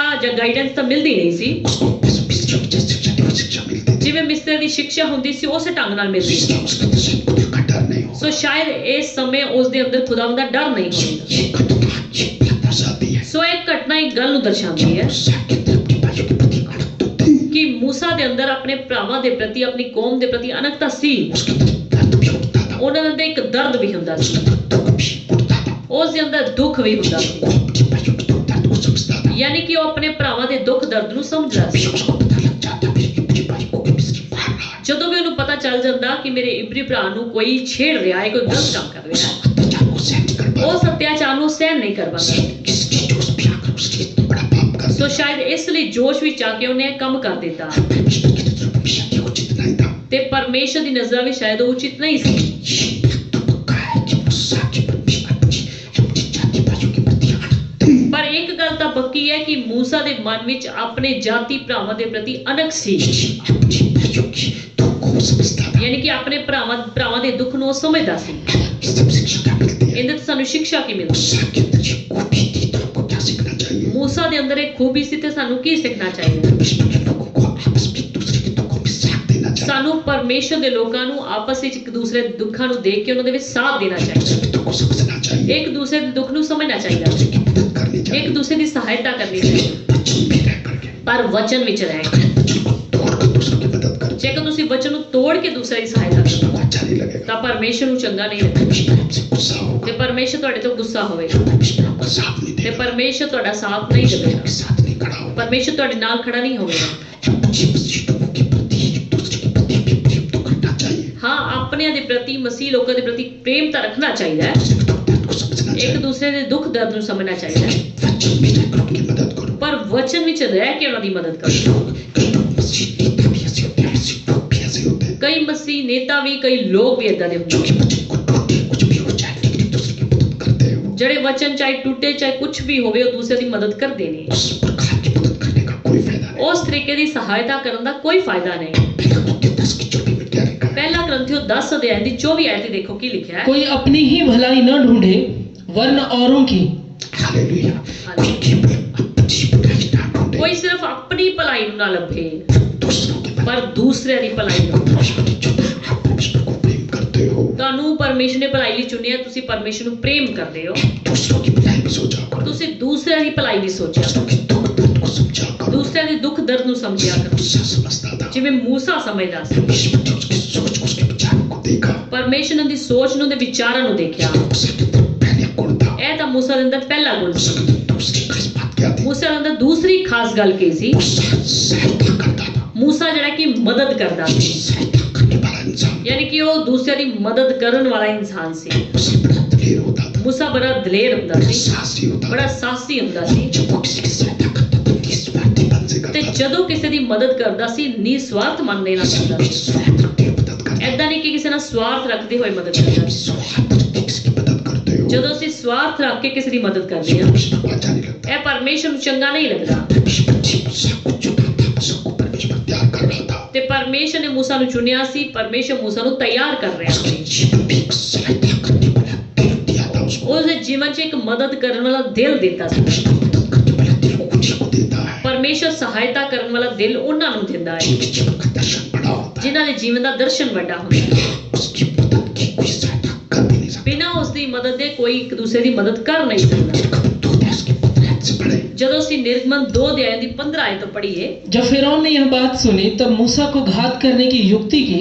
तब मूसा फिरौन के सामने से भागा और मिद्यान कहता कि मूसा मिस्र से भाग गया ਪਹਿਲੇ ਕੀ लिखਿਆ ਸੀ? मूसा ਜਿਹੜਾ ਕਿ ਮਿਸਰ ਤੋਂ ਭੱਜ ਗਿਆ और मिद्यान देश में पहुंच ਤੇ गया। ਮਿਦਿਆਨ ਦੇਸ਼ ਵਿੱਚ ਚਲਾ ਗਿਆ। जब मिद्यान देश में पहुंचा, ਜਦੋਂ ਮਿਦਿਆਨ ਦੇਸ਼ ਵਿੱਚ ਚਲਾ ਗਿਆ, देखिए मूसा ने क्या किया। ਉੱਥੇ ਜਾ ਕੇ ਦੇਖੋ मूसा ने ਕੀ ਕੀਤਾ। मिद्यान के याजक की 7 बेटियां थी और वे वहां आकर जल भरने लगी कि कठोर मिद्यान का जो याजक था उसके 7 बेटे। ਦੇਖੋ ਮਿਦਿਆਨ ਦਾ ਜਿਹੜਾ ਯਾਜਕ ਸੀ ਉਹਦੀ 7 ਪੁੱਤਰੀਆਂ ਸੀ मूसा जिस कुएं पे जाकर बैठा था, ਤੇ मूसा ਜਿਸ ਕੋਏ ਵਿੱਚ ਜਾ ਕੇ ਬੈਠਿਆ ਸੀ, जिस कुएं पे जाके बैठा ਜਿਸ था, ਕੋਏ ਤੇ ਜਾ ਕੇ ਬੈਠਿਆ ਸੀ, मिद्यान की याजक की 7 बेटियों को पानी भरने आई। ਉਹ ਮਿਦਿਆਨ ਦੀ ਜਿਹੜੀ 7 ਬੇਟੀਆਂ ਸੀ ਉਹ ਉੱਥੇ ਪਾਣੀ ਭਰਨ ਲਈ ਆਈਆਂ, पानी ਲੈਣ ਲਈ ਆਈਆਂ। क्या हुआ? कि कठोतों में भर के अपने पिता की भेड़ बकरियों को पिलाएं। तब चरवाहे आकर उसको हटाने लगे। जब बेटियां वहां पे पानी लेने आई, ਦੇਖੋ ਜਦੋਂ ਬੇਟੀਆਂ ਉੱਥੇ ਪਾਣੀ ਲੈਣ ਲਈ ਆਈਆਂ, सभी चरवाहे वहां पे खड़े होंगे, ਉੱਥੇ ਚਰਵਾਹੇ ਹੋਰ ਖੜੇ ਹੋਣਗੇ। लड़कियों को रोकने लगे ਉਹ ਲੜਕੀਆਂ ਨੂੰ ਰੋਕਣ ਲੱਗ ਪਏ कि तुम तो बड़ी फटाफट पीछे हट जाओ। ਕਿ ਨਹੀਂ ਨਹੀਂ ਤੁਸੀਂ ਇੱਥੋं ਪਾਣੀ ਨਹੀਂ ਲੈਣਾ, ਤੁਸੀਂ ਪਿੱਛੇ ਚਲੇ ਜਾਓ। तब उसके बाद मूसा वहां खड़ा था। ਤੇ ਇੱਥੋਂ ਬਾਅਦ मूसा ਜਿਹੜਾ ਉੱਥੇ ਖੜਾ ਸੀ, देखिए मूसा ने क्या किया। ਦੇਖੋ मूसा ने ਕੀ किया। इस पर मूसा ने खड़ा होकर उनकी सहायता की और भेड़ बकरियों को पानी पिलाया। देखिए मूसा ने जब देखा कि दूसरी चरवाहे लड़कियों को रोक रहे हैं, ਦੇਖੋ मूसा ਨੇ ਜਦੋਂ ਦੇਖਿਆ ਕਿ ਉਹ ਚਰਵਾਹੇ ਜਿਹੜੇ ਆ ਕਿ ਲੜਕੀਆਂ ਨੂੰ ਰੋਕ ਰਹੇ ਨੇ, लड़कियों की भेड़ों को पानी नहीं पिलाने देते, ਲੜਕੀਆਂ ਦੀ ਭੇਡਾਂ ਨੂੰ ਪਾਣੀ ਨਹੀਂ ਦੇ जबकि ਦਿੰਦੇ, मूसा तो लड़की को जानता नहीं था। ਜਦਕਿ मूसा ਉਹਨਾਂ ਨੂੰ ਤਾਂ ਔਰਤਾਂ ਨੂੰ ਜਾਣਦਾ ਨਹੀਂ ਸੀ। मूसा ने खड़ा होकर उन लोगों को समझाया, चरवाहों को रोका। ਦੇਖਿਆ कि मूसा ने खड़े होके ਉਹਨਾਂ ਚਰਵਾਹਿਆਂ ਨੂੰ ਸਮਝਾਇਆ, ਉਹਨਾਂ ਨੂੰ ਡਾਂਟਿਆ उन लड़कियों की जो भेड़ बकरियों थी उनको पानी पिलाया। ਤੇ ਜਿਹੜੇ लड़कियां ਸੀ ਉਹਨਾਂ ਦੀ ਭੇਡਾਂ ਨੂੰ ਪਾਣੀ ਪਿਲਾਇਆ। इसमें स्पष्ट दिखा भेड़ों को पानी पिलाने में सहायता की। ਇਹਦੇ ਵਿੱਚ ਸਪਸ਼ਟ ਲਿਖਿਆ ਕਿ ਭੇਡਾਂ ਨੂੰ ਪਾਣੀ ਪਿਲਾਉਣ ਦੇ ਵਿੱਚ ਉਹਨੇ ਮਦਦ ਕੀਤੀ। देखिए मैं तो उसको इस लाइन को तब चरवाहे आकर उनको हटाने लगे। इस पर मूसा ने खड़े होकर उनकी सहायता की। मूसा ने खड़ी होकर उन लड़कियों की सहायता की, मूसा ਨੇ ਖੜੇ ਹੋ ਕੇ ਉਹਨਾਂ ਲੜਕੀਆਂ ਦੀ ਮਦਦ ਕੀਤੀ। और भेड़ बकरियों को पानी पिलाया। भेड़ बकरियों को पानी पिलाया। ਉਹ ਭੇਡਾਂ ਨੂੰ ਪਾਣੀ ਪਿਲਾਇਆ। देखिए मूसा ना तो उन लड़कियों को जानता था, ਦੇਖੋ ਇੱਕ ਗੱਲ ਦੇਖੋ ਕਿ मूसा ਨਾ ਤਾਂ ਉਹ ਲੜਕੀਆਂ ਨੂੰ ਜਾਣਦਾ ਸੀ दूसरे चरवाहे रोक रहे थे। ਤੇ ਜਦੋਂ ਦੂਸਰੇ ਚਰਵਾਹੇ ਰੋਕ ਰਹੇ ਸੀ, व्यक्ति कभी बीच में कभी आता ही नहीं। ਆਮ ਇਨਸਾਨ ਕਦੇ ਵਿੱਚ ਆਂਦਾ ਹੀ ਨਹੀਂ। मूसा के जीवन बीच कूट कूट के भरा हुआ था। ਪਰ मूसा ਦੇ ਜੀਵਨ 'ਚ ਕੁੱਟ-ਕੁੱਟ ਕੇ ਭਰਿਆ ਹੋਇਆ उसकी ਸੀ मदद करने के लिए होता है, मौका ढूंढता था वो। ਕਿ ਉਹ ਕਿਸੇ ਦੀ ਮਦਦ ਕਰਨ ਲਈ ਅਵਸਰ ਢੂੰढਦਾ ਸੀ। याजक की बेटियों से निस्वार्थ मदद की। ਯਾਜਕ ਦੀ ਬੇਟੀਆਂ ਨੂੰ ਨੇ ਨਿਸਵਾਰਥ ਹੋ ਕੇ ਮਦਦ ਕੀਤੀ। उसको लड़कियों को स्वार्थ होता नहीं, ਉਹਨਾਂ ਲੜਕੀਆਂ ਨੂੰ ਕੋਈ ਸਵਾਰਥ ਹੋਣੇ ਤੋਂ ਹੱਸਿਆ ਨਹੀਂ, वो तो सहायता के मौके ढूंढता था। ਬਸ ਉਹ ਸਹਾਇਤਾ ਕਰਨ ਲਈ ਮੌਕੇ ਲੱਭਦਾ ਸੀ। जब उसने उन लड़कियों की भेड़ बकरियों को पानी पिला दिया, ਜਦੋਂ ਉਸਨੇ ਉਹ ਲੜਕੀਆਂ ਦੀ ਭੇਡਾਂ ਨੂੰ ਪਾਣੀ ਪਿਲਾ ਦਿੱਤਾ, उसके आगे निकल को लड़की अपने घर गए। ਉਸ ਤੋਂ ਬਾਅਦ लिखਿਆ कि ਉਹ ਲੜਕੀਆਂ ਜਦੋਂ ਆਪਣੇ ਘਰ ਵਿੱਚ ਗਈਆਂ, जाके क्या हुआ? जब वे अपने पिता रोएल के पास आईं, तब उसने उससे पूछा, क्या कारण है कि आज तुम ऐसी फुर्ती से आई हो? उन्होंने कहा, एक मिस्री पुरुष ने हमको चरवाहों के हाथ से छुड़ाया और हमारे लिए बहुत जल भर के भेड़ बकरियों को पिलाया। देखिए जब लड़कियों घर पहुंचे उनके पापा ने पूछा, ये याजक ने पूछा ਦੇਖੋ ਲੜਕੇ ਜਦੋਂ ਆਪਣੇ ਘਰ ਵਿੱਚ ਪੁੱਛਿਆ, ਉਹਨਾਂ ਦੇ ਪਿਤਾ ਨੇ ਯਾਨੀ ਕਿ ਉਹ ਯਾਜਕ ਨੇ ਪੁੱਛਿਆ कि तुम इतनी जल्दी क्यों आ ਕਿ गए? ਤੁਸੀਂ ਇੰਨੀ ਜਲਦੀ ਕਿਉਂ ਆ ਗਏ? लड़कियों ने कहा कि हमको वहाँ चरवाहे बहुत रोक रहे थे। ਲੜਕੀਆਂ ਨੇ ਦੱਸਿਆ ਘਰ ਆ ਕੇ ਕਿ ਸਾਨੂੰ ਇੱਦਾਂ ਚਰਵਾਹੇ ਰੋਕ ਰਹੇ ਸੀ, लेकिन मिस्री पुरुष खड़ा था। ਪਰ ਇੱਕ ਉੱਥੇ ਮਿਸਰੀ ਪੁਰਸ਼ ਖੜਿਆ ਸੀ। मूसा का पहनावा हो सकता है मिस्री जैसा हो, ਯਾਨੀ ਕਿ मूसा ਦਾ ਪਹਿਰਾਵਾ ਹੋ ਸਕਦਾ ਹੈ ਕਿ ਮਿਸਰੀ ਵਰਗਾ ਹੋਵੇ, उसकी बोली में कुछ मिस्री नजर आता हो। ਹੋ ਸਕਦਾ ਉਹਦੀ ਬੋਲੀ ਦੇ ਵਿੱਚ ਮਿਸਰੀ ਨਜ਼ਰ ਆਉਂਦਾ ਹੋਵੇ। मिस्री पुरुष खड़ा था, उसने हमें बचाया और अपनी भेड़ बकरियों को पानी पिलाया। ਲੜਕੀਆਂ ਨੇ ਦੱਸਿਆ ਕਿ ਇੱਕ ਮਿਸਰੀ ਉੱਥੇ ਖੜਿਆ ਸੀ ਉਹਨੇ ਚਰਵਾਹਿਆ ਤੋਂ ਸਾਨੂੰ ਬਚਾਇਆ, ਸਾਡੀ ਭੇਡਾਂ ਨੂੰ ਪਾਣੀ ਪਿਲਾਇਆ। आगे क्या हुआ? तब उसने अपनी बेटियों से कहा, वह पुरुष कहाँ है? तुम उसको छोड़कर क्यों आई हो? उसको बुला ले आओ कि वह भोजन करे। तो पिता की छोटी लड़की को क्या बोला? ਤੇ ਉਸ ਲੜਕੀਆਂ ਦੇ ਪਿਤਾ ਨੇ ਲੜਕੀਆਂ ਨੂੰ ਕੀ ਕਿਹਾ? उसको छोड़कर क्यों? उसको बुला लाओ कि हमारे साथ भोजन करे। ਤੁਸੀਂ ਉਹਨੂੰ ਉੱਥੇ ਕਿਉਂ ਛੱਡ ਆਏ ਆ? ਤੁਸੀਂ ਉਹਨੂੰ ਘਰ ਬੁਲਾ ਲਿਓ ਕਿ ਸਾਡੇ ਨਾਲ ਭੋਜਨ ਕਰੇ। तो इतना अच्छा इंसान है तो फिर बिना स्वार्थ की मदद की। ਜਦੋਂ ਇੰਨਾ ਵਧੀਆ ਇਨਸਾਨ ਹੈ, ਇੰਨਾ ਵਧੀਆ ਬੰਦਾ ਹੈ ਜਿਹਨੇ ਤੁਹਾਡੀ ਨਿਸਵਾਰਥ ਹੋ ਕੇ ਮਦਦ ਕੀਤੀ, उसको बुला कर ले आओ। ਤੁਸੀਂ ਉਹਨੂੰ ਬੁਲਾ ਕੇ ਲੈ ਕੇ ਆਓ। उसके बाद क्या हुआ? और मूसा उस पुरुष के साथ रहने को प्रसन्न हुआ। उसने उसे अपनी बेटी सिप्पोरा को ब्याह दिया और उसके पुत्र उत्पन्न हुआ। तब मूसा ने यह कहकर कि मैं अन्य देश में परदेसी हूँ, उसका नाम गेरशोम रखा। फिर वो लड़की मूसा को वहां से बुला लाई अपने घर पे। ਫਿਰ ਉਹ ਲੜਕੀ ਆਪਣੇ ਪਿਤਾ ਦੇ ਕਹੇ ਅਨੁਸਾਰ ਉਸ ਨੂੰ ਬੁਲਾ ਲਈ ਆਪਣੇ ਘਰ ਵਿੱਚ। उनके घर पे रहने लग गया। ਮੂਸਾ ਉਹਨਾਂ ਦੇ ਘਰ ਵਿੱਚ ਰਹਿਣ ਲੱਗ ਪਿਆ। फिर उस इत्रो याचक ने अपनी बेटी सिप्पोरा का ब्याह मूसा के साथ कर दिया। ਤੇ ਲਿਖਿਆ ਕਿ ਉਸ ਦੇ ਲੜਕੀਆਂ ਦੇ ਪਿਤਾ ਨੇ ਆਪਣੀ ਇੱਕ ਬੇਟੀ ਦਾ ਸਿਪੋਰਾ ਦਾ ਵਿਆਹ ਉਸ ਦੇ ਨਾਲ ਕਰ ਦਿੱਤਾ। मूसा अपने ससुराल में रहने लग ਤੇ गया। ਮੂਸਾ ਆਪਣੇ ਸਸੁਰਾਲ ਦੇ ਵਿੱਚ ਹੀ ਰਹਿਣਾ, मिद्यान देश में तो कोई था ही नहीं। ਕਿਉਂਕਿ ਮੂਸਾ ਦਾ ਮਿਦਿਆਨ ਦੇਸ਼ ਦੇ ਵਿੱਚ ਕੋਈ ਸੀ ਨਹੀਂ। देखो इत्रो याचक ने मूसा पर कितना बड़ा ਦੇਖੋ विश्वास ਯਿਸੂ याजक ने मूसा ਉੱਤੇ ਕਿੰਨਾ ਵੱਡਾ ਵਿਸ਼ਵਾਸ ਕੀਤਾ। अपनी बेटी सिप्पोरा का ब्याह उसके साथ कर दिया। ਆਪਣੀ ਬੇਟੀ ਸਿਪੋਰਾ ਦਾ ਵਿਆਹ ਉਹਦੇ ਨਾਲ ਕਰ ਦਿੱਤਾ। मूसा के घर एक बेटा भी हुआ जिसका नाम गेरशोम रखा। ਤੇ ਮੂਸਾ ਦੇ ਘਰ ਇੱਕ ਬੇਟਾ ਉੱਥੇ ਪੈਦਾ ਹੋਇਆ ਜਿਹਦਾ ਨਾਮ ਗਰਸ਼ੋਮ ਰੱਖਿਆ ਗਿਆ। देखो मूसा कितना सहायता करने ਤੇ वाला। ਦੇਖੋ ਮੂਸਾ ਕਿੰਨਾ ਮਦਦ ਕਰਨ ਵਾਲਾ तो ਸੀ। इससे हमें शिक्षा क्या मिलती है? ਇਹਦੇ ਤੋਂ ਸਾਨੂੰ ਸਿੱਖਿਆ ਕੀ ਮਿਲਦੀ ਹੈ? ईश्वर के लोगों को भी एक दूसरे की सहायता करने के लिए तैयार रहना ਸਾਨੂੰ चाहिए। ਪਰਮੇਸ਼ਰ ਦੇ ਲੋਕਾਂ ਨੂੰ ਵੀ ਇੱਕ ਦੂਸਰੇ ਦੀ ਮਦਦ ਕਰਨ ਲਈ ਅੱਗੇ ਆਉਣਾ ਚਾਹੀਦਾ ਹੈ। किसी की मदद कर सकते हैं लेकिन निस्वार्थ मदद करना चाहिए। ਜਦੋਂ ਅਸੀਂ ਕਿਸੇ ਦੀ ਮਦਦ ਕਰਦੇ ਹਾਂ, ਨਿਸਵਾਰਥ ਮਨ ਹੋ ਕੇ ਕਿਸੇ ਦੀ ਮਦਦ ਕਰਦੇ ऐसा ਹਾਂ। करने से पता जीवन कितने बंद दरवाजे खुल जाते हैं। ਏਦਾਂ ਕਰਨ ਦੇ ਨਾਲ ਪਤਾ ਨਹੀਂ ਸਾਡੇ ਕਿੰਨੇ ਬੰਦ ਰਸਤੇ ਖੁੱਲ ਜਾਂਦੇ ਨੇ। निस्वार्थ में किसी की मदद करते हो ਪਰ ਜਦੋਂ ਅਸੀਂ ਸਵਾਰਥ ਵਿੱਚ ਕਿਸੇ ਦੀ ਮਦਦ ਕਰਦੇ जो ਹਾਂ, रिश्तों को अच्छा नहीं लगता। ਇਹ ਪਰਮੇਸ਼ਰ ਨੂੰ ਚੰਗਾ ਨਹੀਂ ਲੱਗਦਾ। थोड़ा बहुत स्वार्थ हो उसमें कोई प्रॉब्लम ਆ नहीं। ਥੋੜਾ ਬਹੁਤਾ ਸਵਾਰਥ ਹੋਵੇ ਕੋਈ ਗੱਲ ਨਹੀਂ, लेकिन 100% स्वार्थ नहीं किसी की मदद करो ये गलत है। ਪਰ 100% ਸਵਾਰਥ ਲੈ ਕੇ ਹੀ ਮਦਦ ਕਰੋ ਇੱਕ ਬੁਰੀ ਗੱਲ ਹੈ। देखो मूसा ने उन लड़कियों की निस्वार्थ सेवा की। ਦੇਖੋ ਮੂਸਾ ਨੇ ਉਹਨਾਂ ਲੜਕੀਆਂ ਦੀ ਨਿਸਵਾਰਥ ਹੋ ਕੇ ਸੇਵਾ अपने ਕੀਤੀ, बकरी को पानी पिलाया। ਉਹਨਾਂ ਦੀ ਭੇਡਾਂ ਨੂੰ ਪਾਣੀ ਪਿਲਾਇਆ। मूसा की जरूरत पता कि मुझे घर ले जाएंगे जबकि- पापा बेटी की शादी कर देगा। ਜਦ ਕਿ ਮੂਸਾ ਨੂੰ ਇਹ ਤਾਂ ਨਹੀਂ ਪਤਾ ਸੀ ਕਿ ਇਹ ਮੈਨੂੰ ਆਪਣੇ ਘਰ ਲੈ ਚੱਲਣਗੀਆਂ ਤੇ ਇਹਨਾਂ ਦਾ ਪਿਤਾ ਜਿਹੜਾ ਇਹ ਲੜਕੀ ਨਾਲ ਵਿਆਹ ਕਰਵਾ ਦੇ। इसलिए उनको निस्वार्थ और दूसरे की मदद के लिए तैयार रहना ਇਸ चाहिए। ਲਈ ਨਿਸਵਾਰਥ ਹੋ ਕੇ ਇੱਕ ਦੂਸਰੇ ਦੀ ਸਹਾਇਤਾ ਕਰਨ ਲਈ ਤਿਆਰ ਰਹਿਣਾ ਚਾਹੀਦਾ ਹੈ। ईश्वर पता जी मुझे खुद से बंद दरवाजे खोल ਕਹਿੰਦੇ ਨਾ ਪਰਮੇਸ਼ਰ ਪਤਾ ਨਹੀਂ ਸਾਡੇ ਕਿਹੜੇ ਬੰਦ ਦਰਵਾਜ਼ੇ ਖੋਲ जिसमें ਦੇਵੇ। हम ये पढ़ेंगे तेरा में लिखा पढ़ना चाहिए। ਜਿਵੇਂ ਰੋਮੀਓ 12 ਦੇ ਅੰਦੀ 13 ਆਇਤ ਵਿੱਚ ਲਿਖਿਆ ਪੜ੍ਹਦੇ ਹੋ। पवित्र लोगों को जो कुछ अवश्य हो उसमें उनकी सहायता करो, पहुनाई में लगे रहो। हालेलुया। पवित्र लोगों को चाहिए एक दूसरे की मदद करने में तैयार रहो। ਪਵਿੱਤਰ ਲੋਕਾਂ ਨੂੰ ਚਾਹੀਦਾ ਇੱਕ ਦੂਸਰੇ ਦੀ ਸਹਾਇਤਾ ਕਰਨ ਲਈ ਤਿਆਰ ਰਹੋ। पवित्र लोगों को चाहिए एक दूसरे की मदद के लिए तैयार रहो। ਪਰਮੇਸ਼ਰ ਦੇ ਲੋਕਾਂ ਨੂੰ ਚਾਹੀਦਾ ਇੱਕ ਦੂਸਰੇ ਦੀ ਸਹਾਇਤਾ ਕਰਨ ਲਈ ਤਿਆਰ ਰਹੋ। दूसरे से पूछा करो मैं आपकी क्या मदद कर सकता हूँ। ਇੱਕ ਦੂਸਰੇ ਨੂੰ ਪੁੱਛਿਆ ਕਰੋ ਕਿ ਮੈਂ ਤੁਹਾਡੀ ਕੀ ਮਦਦ ਕਰ ਸਕਦਾ, आपके क्या काम आ सकता ਮੈਂ हूँ। ਤੁਹਾਡੇ ਕੀ ਕੰਮ ਆ ਸਕਦਾ। परमेश्वर ने आपको कुछ ऐसा गुण दिया हो कि दूसरों के काम आओ। ਹੋ ਸਕਦਾ ਹੈ ਪਰਮੇਸ਼ਰ ਨੇ ਤੁਹਾਨੂੰ ਕੋਈ ਏਦਾਂ ਦਾ ਗੁਣ ਦਿੱਤਾ ਹੋਵੇ ਜਿਹਦੇ ਨਾਲ ਤੁਸੀਂ ਦੂਸਰਿਆਂ ਦੇ ਕੰਮ ਆ अगर ਸਕੋ। आप दूसरों के काम नहीं आओगे ਜੇ ਤੁਸੀਂ ਦੂਸਰੇ ਦੇ ਕੰਮ ਨਹੀਂ ਆਓਗੇ परमेश्वर आपको ऊंचा कैसे करेगा। ਤੇ ਪਰਮੇਸ਼ਰ ਤੁਹਾਨੂੰ ਉੱਚਾ ਕਿੱਦਾਂ ਕਰੇਗਾ। परमेश्वर जी मूसा के जीवन में ये खूबियां तो डाली थी ਪਰਮੇਸ਼ਰ ਨੇ ਮੂਸਾ ਦੇ ਜੀਵਨ 'ਚ ਇਹ ਖੂਬੀਆਂ ਤਾਂ ਪਾਈਆਂ ਸੀ कि आगे जाकर मूसा का काम लिया जा सके। ਤਾਂ ਕਿ ਅੱਗੇ ਜਾ ਕੇ ਮੂਸਾ ਤੋਂ ਕੰਮ ਲਿੱਤਾ ਜਾ ਸਕੇ। इसके गुण मूसा के अंदर क्या था? ਤੀਸਰਾ ਗੁਣ ਜਿਹੜਾ ਮੂਸਾ ਦੇ ਅੰਦਰ ਕੀ ਸੀ, खास बात मूसा के जीवन में क्या ਯਾਨੀ ਕਿ ਮੂਸਾ ਦੇ ਜੀਵਨ 'ਚ ਖਾਸ ਤੀਸਰੀ ਗੱਲ ਕਿਹੜੀ ਸੀ? परमेश्वर की आवाज को समझने वाला था। ਉਹ ਪਰਮੇਸ਼ਰ ਦੀ ਆਵਾਜ਼ ਨੂੰ ਸਮਝਣ ਵਾਲਾ ਸੀ, वो परमेश्वर की आवाज को समझता था। ਯਾਨੀ ਕਿ ਉਹ ਪਰਮੇਸ਼ਰ ਦੀ ਆਵਾਜ਼ ਨੂੰ ਸਮਝਦਾ ਸੀ। जैसे मुझे पता है मूसा अपने ससुर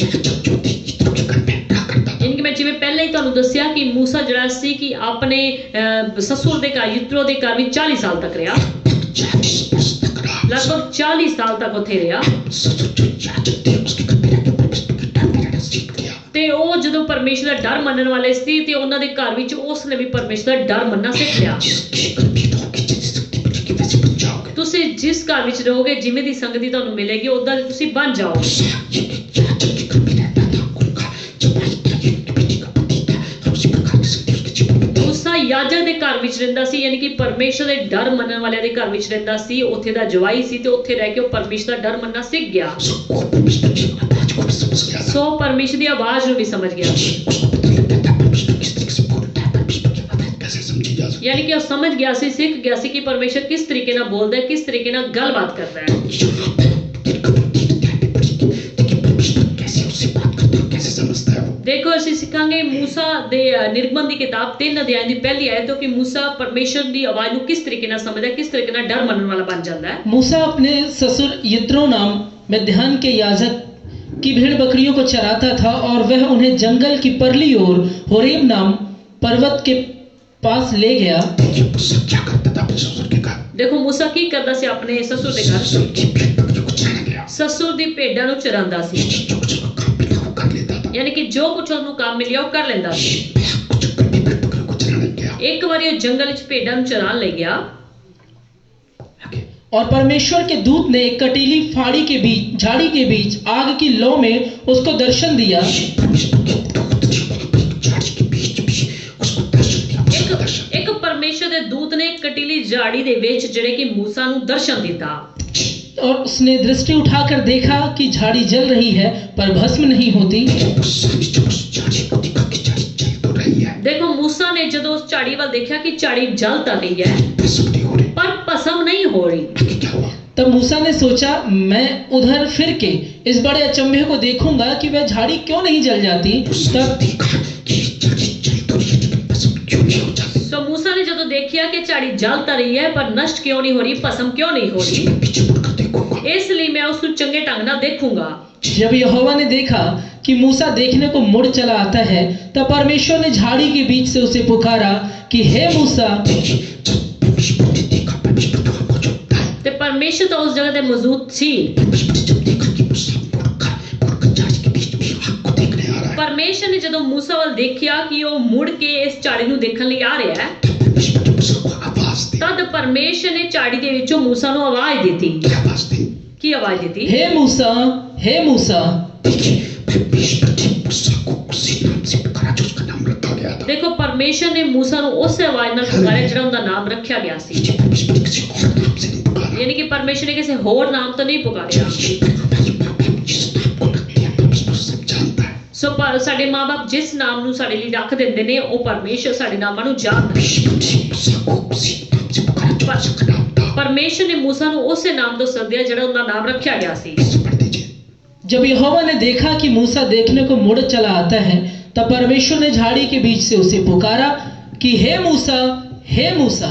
मूसा ने कहा क्या आज्ञा। देखिए जब परमेश्वर ने मूसा को पुकारा मूसा हे मूसा। ਜਦੋਂ ਪਰਮੇਸ਼ਰ ਨੇ मूसा ਨੂੰ ਪੁਕਾਰਿਆ हे मूसा, हे मूसा, मूसा क्या कहता है। ਤਾਂ मूसा ने ਕੀ किया? हाँ जी क्या क्या। ਹਾਂਜੀ ਕੀ ਆਗਿਆ।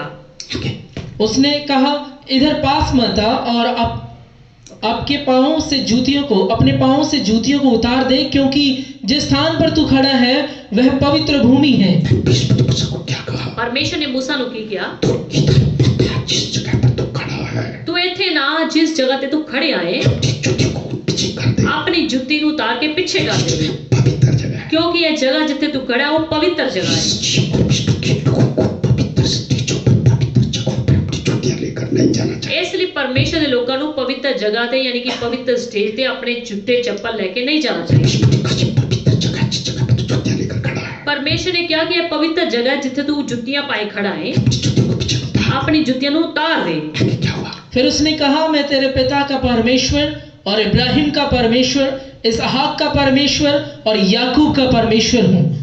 तब मूसा ने जो परमेश्वर की ओर निहारने से डरता था अपना मुंह ढांप लिया। देखिए परमेश्वर की आवाज को मूसा कैसे समझ गया। ਦੇਖੋ ਪਰਮੇਸ਼ਰ ਦੀ ਆਵਾਜ਼ ਨੂੰ मूसा ਕਿੱਦਾਂ ਸਮਝ ਗਿਆ। जिनके जीवन की कोई योजना होती है ਜਿਨ੍ਹਾਂ ਲਈ ਪਰਮੇਸ਼ਰ ਦੀ ਕੋਈ ਨਾ ਕੋਈ ਯੋਜਨਾ ਹੁੰਦੀ ਹੈ परमेश्वर की आवाज को वही समझते हैं। ਪਰਮੇਸ਼ਰ ਦੀ ਆਵਾਜ਼ ਨੂੰ ਉਹੀ ਉਹ ਸਮਝਦੇ ਨੇ जो परमेश्वर की योजना होती ही ਤੇ नहीं। ਜਿਨ੍ਹਾਂ ਦੇ ਜੀਵਨ 'ਚ ਪਰਮੇਸ਼ਰ ਦੀ ਯੋਜਨਾ ਹੁੰਦੀ ਨਹੀਂ जिन लोगों के जीवन परमेश्वर के साथ जिंदगी से जुड़े नहीं होते ਜਾਂ ਜਿਨ੍ਹਾਂ ਦੇ ਜੀਵਨ ਪਰਮੇਸ਼ਰ ਦੇ ਨਾਲ ਚੰਗੇ ਢੰਗ ਨਾਲ ਨਹੀਂ ਜੁੜੇ ਹੁੰਦੇ हो सकता है परमेश्वर की आवाज को ना समझे। ਹੋ ਸਕਦਾ ਉਹ ਪਰਮੇਸ਼ਰ ਦੀ ਆਵਾਜ਼ ਨੂੰ ਨਾ ਸਮਝਣ परमेश्वर ने मूसा के जीवन से ऐसा उसके अंदर गुण डाला कि वो परमेश्वर की आवाज को समझ पाए। ਪਰ ਪਰਮੇਸ਼ਰ ਨੇ मूसा ਦੇ ਜੀਵਨ 'ਚ ਏਦਾਂ ਦਾ ਗੁਣ ਪਾਇਆ ਕਿ ਉਹ ਪਰਮੇਸ਼ਰ ਦੀ ਆਵਾਜ਼ ਨੂੰ ਸੁਣ ਸਕੇ परमेश्वर ने मूसा से बात भी इसलिए की ਤੇ ਪਰਮੇਸ਼ਰ ਨੇ मूसा ਨਾਲ ਗੱਲ ਵੀ ਇਸੇ ਲਈ ਕੀਤੀ क्योंकि परमेश्वर को पता था मूसा मेरी आवाज को आप समझेगा। ਕਿਉਂਕਿ ਪਰਮੇਸ਼ਰ ਨੂੰ ਪਤਾ ਸੀ ਕਿ मूसा ਮੇਰੀ ਆਵਾਜ਼ ਨੂੰ ਹੁਣ समझेगा। जिसने को जब तक मूसा मिस्री महल में 40 साल तक रहा ਦੇਖੋ ਹੁਣ ਇੱਕ ਗੱਲ ਦੇਖੋ ਕਿ मूसा जब तक मिस्री महल ਦੇ ਵਿੱਚ 40 ਸਾਲਾਂ ਤੱਕ ਰਿਹਾ परमेश्वर ने उससे बात नहीं की तब तक परमेश्वर ਉਹਦੇ ਨਾਲ ਕੋਈ ਗੱਲਬਾਤ ਨਹੀਂ ਕੀਤੀ क्योंकि वो अलग शिक्षा में रहता था अलग जगह पर रहता था ਕਿਉਂਕਿ ਉਹ ਅਲੱਗ ਸਿੱਖਿਆ ਵਿੱਚ ਰਹਿੰਦਾ ਸੀ, ਅਲੱਗ ਜਗ੍ਹਾ ਤੇ ਰਹਿੰਦਾ ਸੀ, अपना जीवन जीता अलग तरह का जीवन जीना सी। जब वो उस घर को छोड़कर मिद्यान के याजक के घर का चौलाई बन गया, पर ਜਦੋਂ ਉਸ ਦੇਸ਼ ਨੂੰ ਛੱਡ ਕੇ ਮਿਦਿਆਨ ਦੇ ਵਿੱਚ ਉਹ ਯਾਜਕ ਦਾ ਜਵਾਈ ਬਣ ਗਿਆ, परमेश्वर उससे बात कर रहा है। ਤਦ ਪਰਮੇਸ਼ਰ ਦੇ ਨਾਲ ਗੱਲਬਾਤ ਕਰ ਰਿਹਾ। परमेश्वर हो सकता है परमेश्वर ने देखा कि मूसा का जीवन अब बदल चुका है। ਹੋ ਸਕਦਾ ਹੈ ਪਰਮੇਸ਼ਰ ਨੇ ਦੇਖਿਆ ਹੋਵੇ ਕਿ ਮੂਸਾ ਦਾ ਜੀਵਨ ਹੁਣ ਬਦਲ ਚੁੱਕਿਆ ਹੈ। परमेश्वर जानता था मेरे मूसा अब आवाज को समझेगा। ਪਰਮੇਸ਼ਰ ਨੂੰ ਪਤਾ ਸੀ ਕਿ ਮੂਸਾ ਹੁਣ ਮੇਰੀ ਗੱਲ ਨੂੰ ਸਮਝੇਗਾ। परमेश्वर ने मूसा से बात की। ਇਸ ਲਈ ਪਰਮੇਸ਼ਰ ਨੇ ਮੂਸਾ ਨਾਲ ਗੱਲਬਾਤ ਕੀਤੀ। परमेश्वर तो मूसा जो था परमेश्वर की आवाज को समझता था। ਸੋ ਇਹ ਪੁਆਇੰਟ ਤੋਂ ਸਾਨੂੰ ਸਿੱਖਣ ਨੂੰ ਮਿਲਦਾ ਹੈ ਕਿ ਮੂਸਾ ਪਰਮੇਸ਼ਰ ਦੀ ਆਵਾਜ਼ ਨੂੰ ਸਮਝਦਾ ਸੀ। मसीह लोगों को शिक्षा क्या मिलती ਤੇ है? ਸਾਨੂੰ ਮਸੀਹ ਲੋਕਾਂ ਨੂੰ ਇਹਦੇ ਤੋਂ ਸਿੱਖਿਆ ਕੀ ਮਿਲਦੀ ਹੈ? परमेश्वर की नजदीकी में रहने वाले लोग परमेश्वर की आवाज को जरूर पहचानते हैं। ਪਰਮੇਸ਼ਰ ਦੀ ਨਜ਼ਦੀਕੀ ਵਿੱਚ ਰਹਿਣ ਵਾਲੇ ਲੋਕ ਪਰਮੇਸ਼ਰ ਦੀ ਆਵਾਜ਼ ਨੂੰ ਜ਼ਰੂਰ ਜਾਣਦੇ ਹਨ परमेश्वर उनके से बात भी करता ਤੇ है। ਪਰਮੇਸ਼ਰ ਉਹਨਾਂ ਨਾਲ ਗੱਲਬਾਤ ਵੀ करता है। लोगों का जीवन शुद्ध होता है, शुद्ध विचार होता है, खरा जीवन होता है। ਜਿਨ੍ਹਾਂ ਲੋਕਾਂ ਦੇ ਵਿਚਾਰ ਸ਼ੁੱਧ ਹੁੰਦੇ ਨੇ, ਸੋਚ ਚੰਗੀ ਹੁੰਦੀ ਹੈ, ਸ਼ੁੱਧ ਉਹਨਾਂ ਦੇ ਜੀਵਨ ਹੁੰਦਾ ਹੈ जिनका दिल शुद्ध होता ਤੇ है, ਜਿਨ੍ਹਾਂ ਦਾ ਦਿਲ ਸ਼ੁੱਧ ਹੁੰਦਾ ਹੈ परमेश्वर बात भी उनसे करता है। ਪਰਮੇਸ਼ਰ ਗੱਲ ਵੀ ਉਹਨਾਂ ਨਾਲ ਕਰਦਾ ਹੈ परमेश्वर पता है मेरी बात को समझेगा, ਤੇ ਪਰਮੇਸ਼ਰ ਨੂੰ पता ਹੁੰਦਾ ਹੈ कि मेरी ਗੱਲ ਨੂੰ ਸਮਝੇਗਾ, मेरी गल को फॉलो करेगा। ਇਹ ਮੇਰੀ ਗੱਲ ਨੂੰ ਫੋਲੋ ਕਰੇਗਾ। परमेश्वर बात भी खुद से करता ਸੋ है। ਪਰਮੇਸ਼ਰ ਗੱਲ ਵੀ ਉਹਨਾਂ ਨਾਲ ਕਰਦਾ ਹੈ। सब मसीह लोग को अपने जीवन को इतना खरा, इतना शुद्ध, इतना पवित्र रखना ਸੋ चाहिए। ਸਾਨੂੰ ਮਸੀਹ ਲੋਕਾਂ ਨੂੰ ਆਪਣੇ ਜੀਵਨ ਨੂੰ ਨਾ ਖਰਾਈ ਦੇ ਨਾਲ ਪਵਿੱਤਰ ਤੇ ਸ਼ੁੱਧ ਰੱਖਣਾ ਚਾਹੀਦਾ ਹੈ। परमेश्वर के वचन पर आधारित रखना चाहिए। ਇੰਨਾ ਆਪਣੇ ਜੀਵਨ ਨੂੰ ਪਰਮੇਸ਼ਰ ਦੇ ਵਚਨ ਉੱਤੇ ਨਿਰਭਰ ਰੱਖਣਾ ਚਾਹੀਦਾ ਹੈ परमेश्वर जब भी हमसे बात करे, ਕਿ ਪਰਮੇਸ਼ਰ ਜਦ ਵੀ ਸਾਡੇ ਨਾਲ ਗੱਲਬਾਤ ਕਰੇ परमेश्वर की बात को समझ सके। ਅਸੀਂ ਪਰਮੇਸ਼ਰ ਦੀ आवाज ਨੂੰ ਸਮਝ ਸਕੀਏ परमेश्वर हमसे बातें करना चाहता ਤੇ है। ਪਰਮੇਸ਼ਰ ਸਾਡੇ ਨਾਲ ਗੱਲਬਾਤ करना ਚਾਹੁੰਦਾ ਹੈ। लोगों से परमेश्वर बात तो करता है, ਕਿੰਨੇ ਲੋਕਾਂ ਨਾਲ ਪਰਮੇਸ਼ਰ ਗੱਲ ਤਾਂ ਕਰਦਾ ਹੈ लेकिन वो समझते नहीं, ਪਰ ਉਹ ਸਮਝਦੇ वो ਨਹੀਂ, यूं ही ठान देते हैं। ਉਹ ਏਦਾਂ ਹੀ ਟਾਲ ਦਿੰਦੇ ਨੇ। इसलिए परमेश्वर उनसे बात करना पसंद नहीं ਫਿਰ करता। ਪਰਮੇਸ਼ਰ ਉਹਨਾਂ ਨਾਲ ਗੱਲ ਕਰਨਾ ਪਸੰਦ ਨਹੀਂ ਕਰਦਾ। उत्पत्ति के चैप्टर में परमेश्वर की बात अध्याय में लिखा है,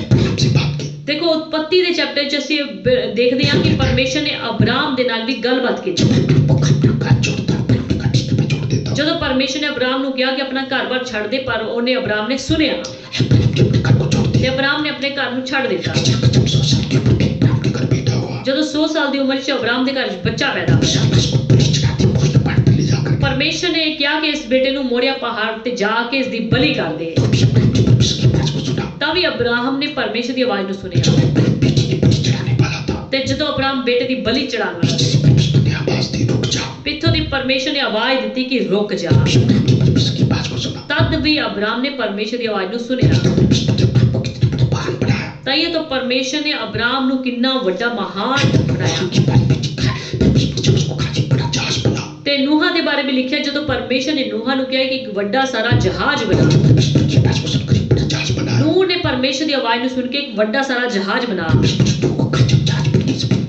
और बांधा, जितने भी जीव जंतु उनको एक एक करके अंदर ले जा। ਪਰਮੇਸ਼ਰ ਨੇ ਨੂਹ ਨੂੰ ਇਹ ਵੀ ਕਿਹਾ ਕਿ ਜਦੋਂ ਤੂੰ ਜਹਾਜ਼ ਤਿਆਰ ਕਰ ਲਏ, ਇੱਕ ਇੱਕ ਨਰ ਮਾਦਾ ਕਰਕੇ ਉਹ ਸਾਰੇ ਜੀਵ ਜੰਤੂਆਂ ਨੂੰ ਕਿਸ਼ਤੀ ਦੇ ਵਿੱਚ ਲੈ ਜਾਣਾ अपने परिवार के 8 लोगों को ले चलना। ਤੇ ਆਪਣੇ ਪਰਿਵਾਰ ਦੇ 8 ਲੋਕਾਂ ਨੂੰ ਵੀ ਲੈ ਚੱਲਣਾ। जब परमेश्वर की आवाज को सुनकर ऐसा ही किया, ਤੇ ਅਬਰਾਮ ਨੂਹ ਨੇ ਪਰਮੇਸ਼ਰ ਦੀ ਆਵਾਜ਼ ਨੂੰ ਸੁਣ ਕੇ ਏਦਾਂ ਕੀਤਾ। परमेश्वर के लोगों को हमको ऐसा पवित्र, ऐसा शुद्ध अपने आप को बनाना है ਸੋ ਪਰਮੇਸ਼ਰ ਦੇ ਲੋਕੋ ਸਾਨੂੰ ਆਪਣੇ ਆਪ ਨੂੰ ਸ਼ੁੱਧ ਪਵਿੱਤਰ ਏਦਾਂ ਦਾ कि ਬਣਾਉਣਾ ਹੈ परमेश्वर हमसे बात कर सके।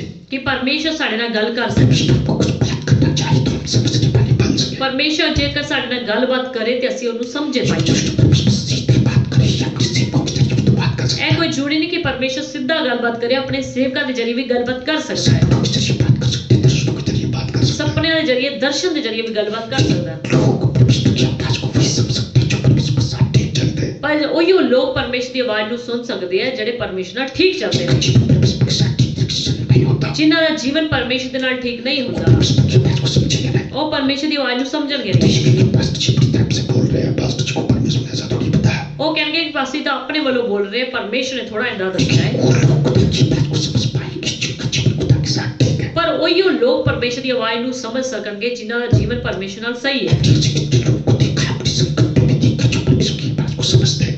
ਅਸੀਂ ਕਿੰਨੇ ਏਦਾਂ ਦੇ ਲੋਕਾਂ ਨੂੰ ਦੇਖਿਆ, ਆਪਣੀ ਕਲੀਸਿਆ 'ਚ ਵੀ ਦੇਖਿਆ ਕਿ ਕਿੰਨੇ ਲੋਕ ਜਿਹੜੇ ਪਰਮੇਸ਼ਰ ਦੀ ਆਵਾਜ਼ ਨੂੰ समझਦੇ जो ਨੇ, सेवकों की मुझे निकले शब्द की वैल्यू समझते हैं। ਜਿਹੜੇ ਕਿ ਸੇਵਕਾਂ ਦੇ ਮੁਖ 'ਚੋਂ ਨਿਕਲੇ ਸ਼ਬਦਾਂ ਦੀ ਵੈਲਿਊ ਨੂੰ समझਦੇ ਨੇ। हाँ, ये वास्तव में खुदा की तरफ से परमेश्वर के दास बोल ਉਹ रहे हैं।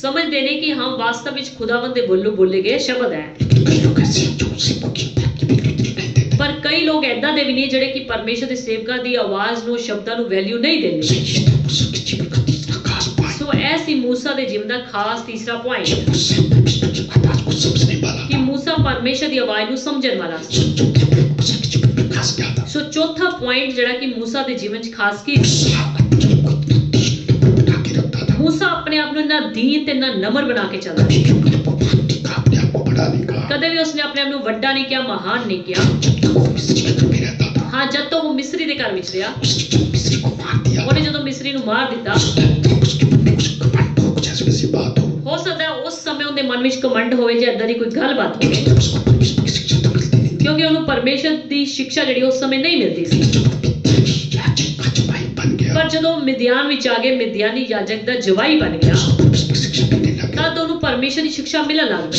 अब वो नम्र बन गया। ਤੇ ਹੁਣ ਉਹ ਨਮਰ ਬਣ ਗਿਆ परमेश्वर के लोगों के पीछे परमेश्वर का वचन पढ़ोगे, उस पर चलोगे, ਜਿੰਨਾ ਪਰਮੇਸ਼ਰ ਦੇ ਵਚਨ ਤੁਸੀਂ ਪੜੋਗੇ ਪਰਮੇਸ਼ਰ ਦੇ ਵਚਨ ਨੂੰ ਜਿੰਨੇ ਲੋਕ ਫੋਲੋ ਕਰਨਗੇ नम्र बनते जाओ। ਉਹਨੇ ਤੁਸੀਂ ਨਮਰ ਬੰਦੇ ਜਾਓ किसी को से वचन सुनोगे, परमेश्वर को से प्यार करोगे, ਤੇ ਜਿੰਨਾ ਤੁਸੀਂ ਪਰਮੇਸ਼ਰ ਦੇ ਸੇਵਕਾਂ ਤੋਂ ਵਚਨ ਸੁਣੋਗੇ ਉਹਨਾਂ ਦੇ ਨਾਲ ਪ੍ਰੇਮ ਕਰੋਗੇ परमेश्वर की संगति करोगे, ਪਰਮੇਸ਼ਰ ਦੀ ਸੰਗਤੀ ਕਰੋਗੇ की बात है, आप दीन हलीम बनते जाओगे। ਇਹ ਪੱਕੀ ਗੱਲ ਹੈ ਕਿ ਤੁਸੀਂ ਹਲੀਮ ਉਹਨੇ ਹੀ ਨਮਰਦੀਨ ਬੰਦੇ ਜਾਓਗੇ देखिए मूसा के बारे में लिखा, वो इतना दीन नम्र था, मैं आपको कहीं आगे पढ़ के सुनाऊंगा। ਸੋ ਦੇਖੋ मूसा ਬਾਰੇ ਲਿਖਿਆ ਕਿ ਉਹਨਾਂ ਦੀਨ ਨਮਰ ਸੀ ਕਈ ਹਵਾਲੇ ਪੜ੍ਹ ਕੇ ਮੈਂ ਤੁਹਾਨੂੰ ਦੱਸਾਂਗਾ निर्गमन 3:10 में 9 आयत से पढ़ दीजिए। ਨਿਰਗਮਨ 3 ਅਧਿਆਇ ਦੀ 9 ਆਇਤ ਤੋਂ ਪੜ੍ਹ ਲਿਓ सो अब सुन, इजराइलियों की चिल्लाहट मुझे सुनाई पड़ी है और मिस्रियों का उन पर अंधेर करना भी मुझे दिखाई पड़ा है। परमेश्वर मूसा को क्या बोल रहा है? ਦੇਖੋ ਪਰਮੇਸ਼ਰ मूसा ਨੂੰ ਕੀ ਕਹਿ ਰਿਹਾ ਹੈ जो मेरे इस्राएली लोग मिस्र में रहते हैं, उनकी चिल्लाहट मुझे सुनाई पड़ी है। ਜਿਹੜੇ ਮੇਰੇ ਇਜ਼ਰਾਈਲ ਲੋਕ ਮਿਸਰ ਵਿੱਚ ਰਹਿੰਦੇ ਆ ਉਹਨਾਂ ਦੀ ਚਿल्लाहट ਮੇਰੇ ਤੱਕ ਪਹੁੰਚੀ ਹੈ मिस्रियों का अंधेर करना भी मुझे पता है। ਤੇ ਮਿਸਰੀਆਂ ਦਾ ਅੰਧੇਰ ਕਰਨਾ ਵੀ ਮੈਨੂੰ ਪਤਾ ਹੈ जी,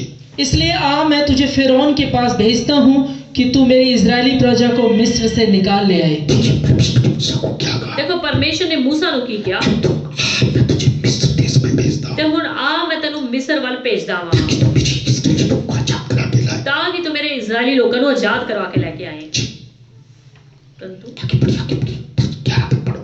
तब मूसा ने परमेश्वर से कहा, मैं जब परमेश्वर ने मूसा को कहा तो मूसा ने क्या जवाब दिया? ਦੇਖੋ ਜਦੋਂ ਪਰਮੇਸ਼ਰ ਨੇ मूसा ਨੂੰ ਕਿਹਾ ਤੇ मूसा ਨੇ ਫਿਰ ਕੀ ਉੱਤਰ ਦਿੱਤਾ मैं कौन हूँ जो फिरौन के पास जाऊं और इजराइलियों को मिस्र से निकाल ले आऊं? देखिए मूसा ने परमेश्वर को क्या कहा? ਦੇਖੋ मूसा ਨੇ ਪਰਮੇਸ਼ਰ ਨੂੰ ਕੀ ਕਿਹਾ कौन हो जो मिस्र के राजा के पास जाऊं? ਮੈਂ ਕੌਣ ਆ ਜਿਹੜਾ ਕਿ ਫਿਰੌਨ ਦੇ ਰਾਜਾ ਕੋਲ ਜਾਵਾਂ मिस्र के राजा के पास जाऊं? ਮਿਸਰ ਦੇ ਰਾਜਾ ਦੇ ਕੋਲ ਜਾਵਾਂ इस्राएली जनता को आजाद करा के ਤੇ लाऊं? ਇਜ਼ਰਾਈਲ ਲੋਕਾਂ ਨੂੰ ਆਜ਼ਾਦ करवा के ਲੈ ਕੇ ਆਵਾਂ परमेश्वर तो जब भी व्यक्ति होता तो वो क्या बोलता? ਨਹੀਂ ਤਾਂ ਦੁਨਿਆਵੀ ਕੋਈ ਇਨਸਾਨ ਹੁੰਦਾ ਤੇ ਉਹ ਕੀ ਕਰਦਾ परमेश्वर जिसको बोलता मैं तुझे मिस्र देश में भेजता हूँ, ਪਰਮੇਸ਼ਰ ਜਿਹਨੂੰ ਕਹਿੰਦਾ ਕਿ ਮੈਂ ਤੈਨੂੰ ਮਿਸਰ ਵੱਲ ਭੇਜਦਾ ਵਾਂ तो जब भी व्यक्ति को होता है ये खुदा में कम होता तो बता क्या बोलता? ਦੁਨਿਆਵੀ ਕੋਈ ਇਨਸਾਨ ਹੁੰਦਾ ਜਾਂ ਖੁਦਾ ਵਿੱਚ ਘੱਟ ਇਨਸਾਨ ਹੁੰਦਾ ਉਹ ਕੀ ਕਹਿੰਦਾ परमेश्वर बिल्कुल आपने मुझे ठीक चुना, मैं ये सब व्यक्तियों को दूसरा है नहीं, ਕਿ ਹਾਂ ਪਰਮੇਸ਼ਰ ਤੁਸੀਂ ਮੈਨੂੰ ਠੀਕ ਚੁਣਿਆ ਮੈਂ ਹੀ ਏਦਾਂ ਦਾ ਇਨਸਾਨ ਆ ਕੋਈ ਦੂਸਰਾ ਮੇਰੇ ਵਰਗਾ ਹੈ ਹੀ ਨਹੀਂ तुझे बिल्कुल ठीक चुना क्योंकि मैं ऐसा योग्य व्यक्ति हूँ। ਕਿ ਹਾਂ ਤੂੰ ਠੀਕ ਸਮਝਿਆ ਹੈ ਠੀਕ ਚੁਣਿਆ ਹੈ ਕਿ ਮੈਂ ਹੀ ਏਦਾਂ ਦਾ ਯੋਗ ਇਨਸਾਨ ਆ जब भी व्यक्ति अपने आप को घमंड में भर जाता, ਕੋਈ ਦੁਨਿਆਵੀ ਇਨਸਾਨ ਹੁੰਦਾ ਕਮੰਡ ਵਿੱਚ ਭਰ ਜਾਂਦਾ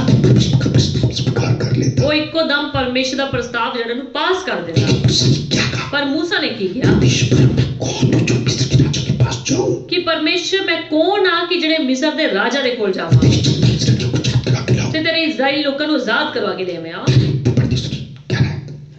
आगे चौथे अध्याय की 10 आयत से पढ़ दो। ਅੱਗੇ ਚੌਥਾ ਅਧਿਆਇ ਦੀ 10 ਆਇਤ ਵਿੱਚ ਪੜ੍ਹ ਦਿਓ मूसा ने यहोवा से कहा, हे मेरे प्रभु, मैं बोलने में निपुण नहीं, न तो पहले था और न जब से तू अपने दास से बातें करने लगा है। मैं तो मुंह और जीभ का भद्दा हूँ। मूसा ने परमेश्वर को क्या जवाब दिया? ਦੇਖੋ मूसा ਨੇ ਪਰਮੇਸ਼ਰ ਨੂੰ ਕੀ ਉੱਤਰ ਦਿੱਤਾ मूसा का गला पत्ता होता था, मूसा ਦਾ ਗਲਾ ਜਿਹੜਾ ਪੱਦਾ जैसे ਹੁੰਦਾ वचन में लिखा है। ਜਿਵੇਂ ਕਿ ਵਚਨ ਵਿੱਚ ਲਿਖਿਆ मूसा ਹੈ आवाज से ठीक नहीं बोल पाता, ਹੋ ਸਕਦਾ ਹੈ ਆਵਾਜ਼ ਦੇ ਨਾਲ ਠੀਕ ਨਾ ਬੋਲ ਪਾਉਂਦਾ मेरे से भी खराब गला। ਹੋ ਸਕਦਾ ਹੈ ਮੇਰੇ ਨਾਲੋਂ ਵੀ ਖਰਾਬ ਗਲਾ मूसा ने परमेश्वर को क्या ਤੇ कहा? मूसा ਨੇ ਪਰਮੇਸ਼ਰ ਨੂੰ ਕੀ ਕਿਹਾ मेरा गला पत्ता है, मैं ठीक से बात नहीं कर सकता। ਪਰਮੇਸ਼ਰ ਮੇਰਾ ਗਲਾ ਪੱਦਾ ਹੈ, ਮੈਂ ਠੀਕ ਨਾਲ ਗੱਲ ਵੀ ਨਹੀਂ ਕਰ ਸਕਦਾ मेरी आवाज ठीक नहीं थी, जब से मैं आपसे मेरे से बात करने लगे तब भी मेरा गला ठीक नहीं। ਪਹਿਲਾਂ ਵੀ ਮੈਂ ਠੀਕ ਆਵਾਜ਼ ਨਾਲ ਨਹੀਂ ਬੋਲ ਪਾਉਂਦਾ ਸੀ ਤੇ ਹੁਣ ਵੀ ਜਦ ਤੋਂ ਤੁਸੀਂ ਮੇਰੇ ਨਾਲ ਗੱਲਬਾਤ ਕਰਨ ਲੱਗ ਪਏ ਹੋ तब से मैं ठीक नहीं बोल पाता। ਤਦ ਤੋਂ ਵੀ ਮੈਂ ਠੀਕ ਨਹੀਂ ਬੋਲ मेरी ਪਾਉਂਦਾ आवाज को सुन रहे हैं प्रभु? ਤੁਸੀਂ ਮੇਰੀ ਆਵਾਜ਼ ਨੂੰ ਸੁਣ ਰਹੇ ਹੋ आगे ਪ੍ਰभु बढ़िए। यहोवा ने उससे कहा, मनुष्य का मुंह किसने बनाया है?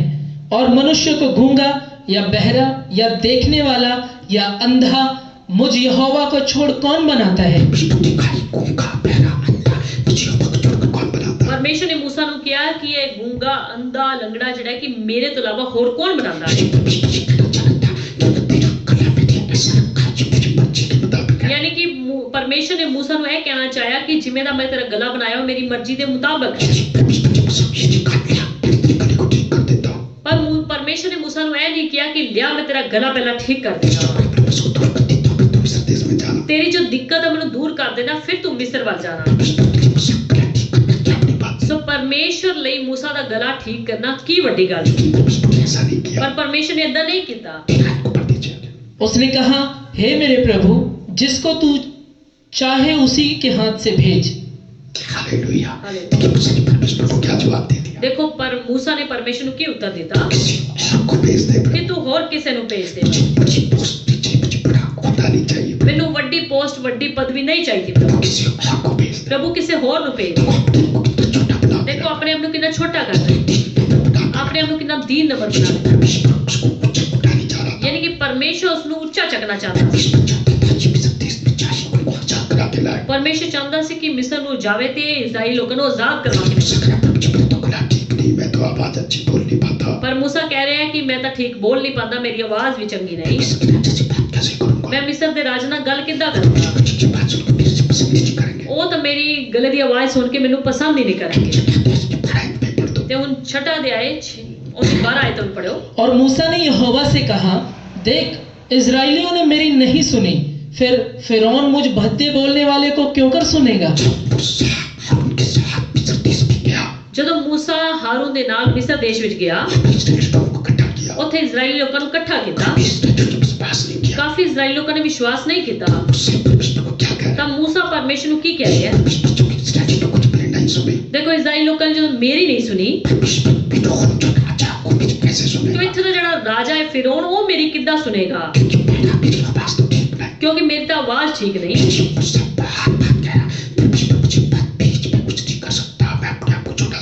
यानी कि मूसा परमेश्वर को बार-बार कह रहे हैं कि मैं यह काम नहीं कर सकता, मेरा गला ठीक नहीं है, किसी होर नु भेज दे। जब 30 आयत में पढ़िए। और मूसा ने यहोवा को उत्तर दिया कि मैं तो बोलने में भद्दा हूँ, और फिरौन क्यों कर मेरी सुनेगा। देखो मूसा ने फिर परमेश्वर को कहा, मैं तो बोलन च भद्दा, मेरी तो आवाज भी नहीं। फिरौन मेरी आवाज नु किद्दां सुनेगा। एक चीज इत्थे देखो, परमेश्वर ने जब उसनु चुनिया ते उनदी आवाज नु नहीं देखा। परमेश्वर नु पता था सी उनदी आवाज किद्दां दी है। परमेश्वर नु सबना दे बारे पता है कि इनदे सोच विचार किद्दां है, इन्हां दी जिंदगी किद्दां है, इन्हां दा लाइफ किद्दां है, इन्हां दे विचार किद्दां दे ने। परमेश्वर ने भी पता है कि भविष्य विच की कर सकदे। परमेश्वर ने उसकी आवाज नु नहीं देखा, उसके शरीर नु नहीं देखा, उसकी कमजोरी नु नहीं देखा। परमेश्वर ने बस उसकी सोच विचार नु देखा, उसके दिल नु देखा, उसके कम्मां नु देखा, उसकी दीनता हलीनता नम्रता नु देखा कि मूसा नु मैं जो कहूंगा उदा ही करेगा। परमेश्वर ने उसनु की किया, मूसा नु की किया। सवाल है इस गल दा नहीं कि तेरी आवाज किद्दां दी, तेरा गला किद्दां दा है। सवाल तो इस गल दा है कि मेरा दिल तेरे दिल नाल लग गया है। मैनू तेरी सोच, तेरा दिल, तेरे विचार पसंद आ गए। बस मैं ही तेनू चुन लिया है ते तेनू ही मिस्र देश विच जाना है। नहीं तो परमेश्वर उसने भी तो कह सकदा सी, लिया मैं तेरा पहला गला ठीक कर दूं, फिर तू मिस्र देश विच जा, ताकि तू मिस्र दे राजा नाल कड़ाके नाल गल कर सके। परमेश्वर ने यह नहीं किया कि मैं तेरा गला ठीक करूं।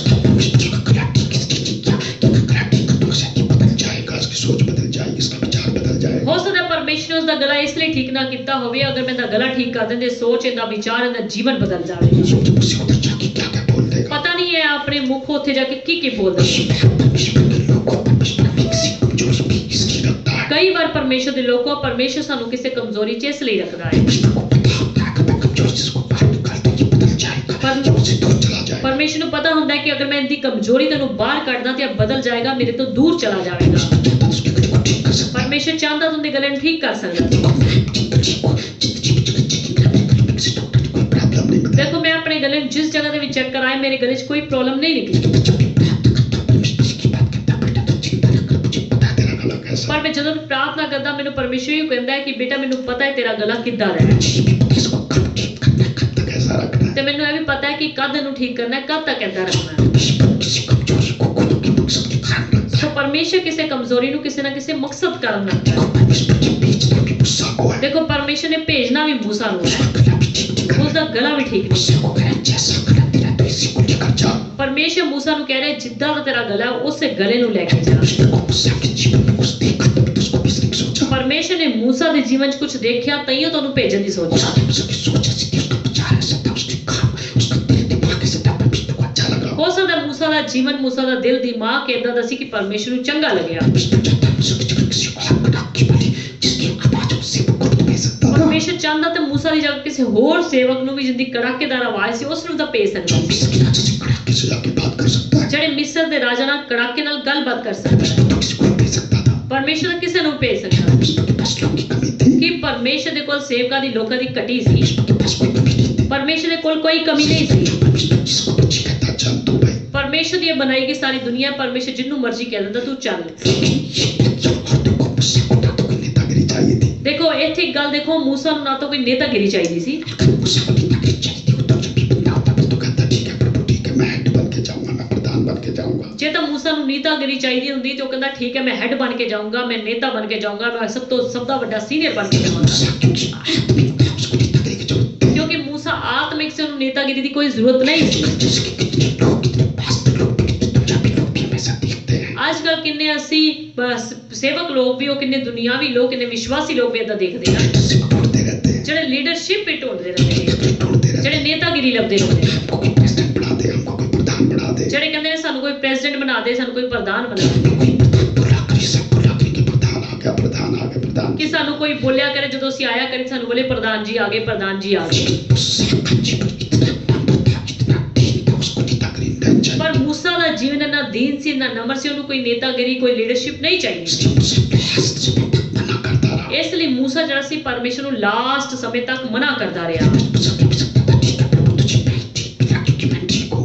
ਇਸ ਲਈ ਮੂਸਾ ਇਹ ਵੀ ਕਹਿ ਸਕਦਾ ਸੀ ਕਿ ਪਰਮੇਸ਼ਰ ਮੈਂ ਹੀ ਠੀਕ ਆ ਤੇ मैं ही ਤੈਨੂੰ ਲੱਭਿਆ ਵਾਂ क्योंकि मूसा कहता है ये तो बड़ी अच्छी बात है, मैं लीडर बन के जाऊंगा, प्रधान बन के जाऊंगा, ਮੂਸਾ ਤਾਂ ਕਹਿ ਸਕਦਾ ਸੀ ਠੀਕ ਹੈ ਮੈਂ ਪ੍ਰਧਾਨ ਬਣ ਕੇ ਜਾਊਂਗਾ ਮੈਂ ਲੀਡਰ ਬਣ ਕੇ ਜਾਊਂਗਾ नाम भी ऊंचा होगा, मेरा नाम लिखा जाएगा। ਮੇਰਾ ਨਾਮ ਵੀ ਉੱਚਾ ਹੈਗਾ ਮੇਰਾ ਨਾਮ ਵੀ ਲਿਖਿਆ मूसा ਜਾਏਗਾ ऐसा कुछ नहीं सोचा। ਪਰ ਮੂਸਾ ਨੇ ਏਦਾਂ ਕੁਝ ਨਹੀਂ ਸੋਚਿਆ इस मूसा की इस दीन नम्रता के पॉइंट से हमें क्या सीखने को ਇਸ मिलता ਦੇ है? ਦੀਨ ਨਮਰਤਾ ਦੇ ਪੁਆਇੰਟ ਤੋਂ ਸਾਨੂੰ ਕੀ ਸਿੱਖਣ ਨੂੰ ਮਿਲਦਾ ਹੈ अपने आप को हमेशा दीन नम्र बना कर रखो, ਆਪਣੇ ਆਪ ਨੂੰ ਹਮੇਸ਼ਾ ਦੀਨ ਤੇ ਨਮਰ ਬਣਾ ਕੇ ਚੱਲੋ अपने आप को पीछे रखा करो, ਆਪਣੇ ਆਪ ਨੂੰ ਪਿੱਛੇ ਰੱਖਿਆ दूसरों को मौका दिया करो, ਦੂਸਰਿਆਂ ਨੂੰ ਮੌਕਾ ਦਿਓ दूसरों को आगे रखा करो। ਦੂਸਰਿਆਂ ਨੂੰ ਅੱਗੇ ਰੱਖਿਆ परमेश्वर समय पड़ने पर आपको ऊंचा करेगा। ਪਰਮੇਸ਼ਰ ਸਮਾਂ ਪੈਣ ਤੇ ਤੁਹਾਨੂੰ ਉੱਚਾ ਕਰੇਗਾ आपके जीवन में कोई भी कमजोरी है उसकी चिंता मत करो। ਤੁਹਾਡੇ ਜੀਵਨ ਵਿੱਚ ਕੋਈ ਵੀ ਕਮਜ਼ੋਰੀ ਹੈ ਉਹਦੀ ਚਿੰਤਾ ਨਾ ਕਰੋ कभी भी सोचो मैं तो कम पढ़ा लिखा हूं, पता नहीं प्रभु मुझे इस्तेमाल करेगा कि नहीं करेगा। ਤੁਸੀਂ ਇਹ ਨਾ ਸੋਚੋ ਕਿ ਮੈਂ ਘੱਟ ਪੜ੍ਹਿਆ ਲਿਖਿਆ ਪਰਮੇਸ਼ਰ ਮੈਨੂੰ ਇਸਤੇਮਾਲ करेगा कि नहीं जी प्रभु मेरे पढ़े लिखे को देखकर मेरा सिर तो कमजोर है, पता नहीं प्रभु मुझे ऊंचा उठाएगा कि नहीं उठाएगा। पता नहीं मेरी पढ़ाई लिखाई नहीं मेरा शरीर कमजोर है पता नहीं मैंने प्रभु इस्तेमाल करेगा या नहीं करेगा फिर तो क्या पत्रस यूहन्ना अनपढ़ होते थे, देखो प्रेरितों ਦੇ ਕੰਮ ਵਿੱਚ ਲਿਖਿਆ ਕਿ ਪਤਰਸ ਤੇ ਯਹੂਨਾ ਜਿਹੜੇ ਸੀ ਅਨਪੜ੍ਹ ਹੁੰਦੇ ਸੀ परमेश्वर ने इस्तेमाल किया। ਫਿਰ ਵੀ ਪਰਮੇਸ਼ਰ ਨੇ ਉਹਨਾਂ ਨੂੰ ਇਸਤੇਮਾਲ ਕੀਤਾ परमेश्वर ने जब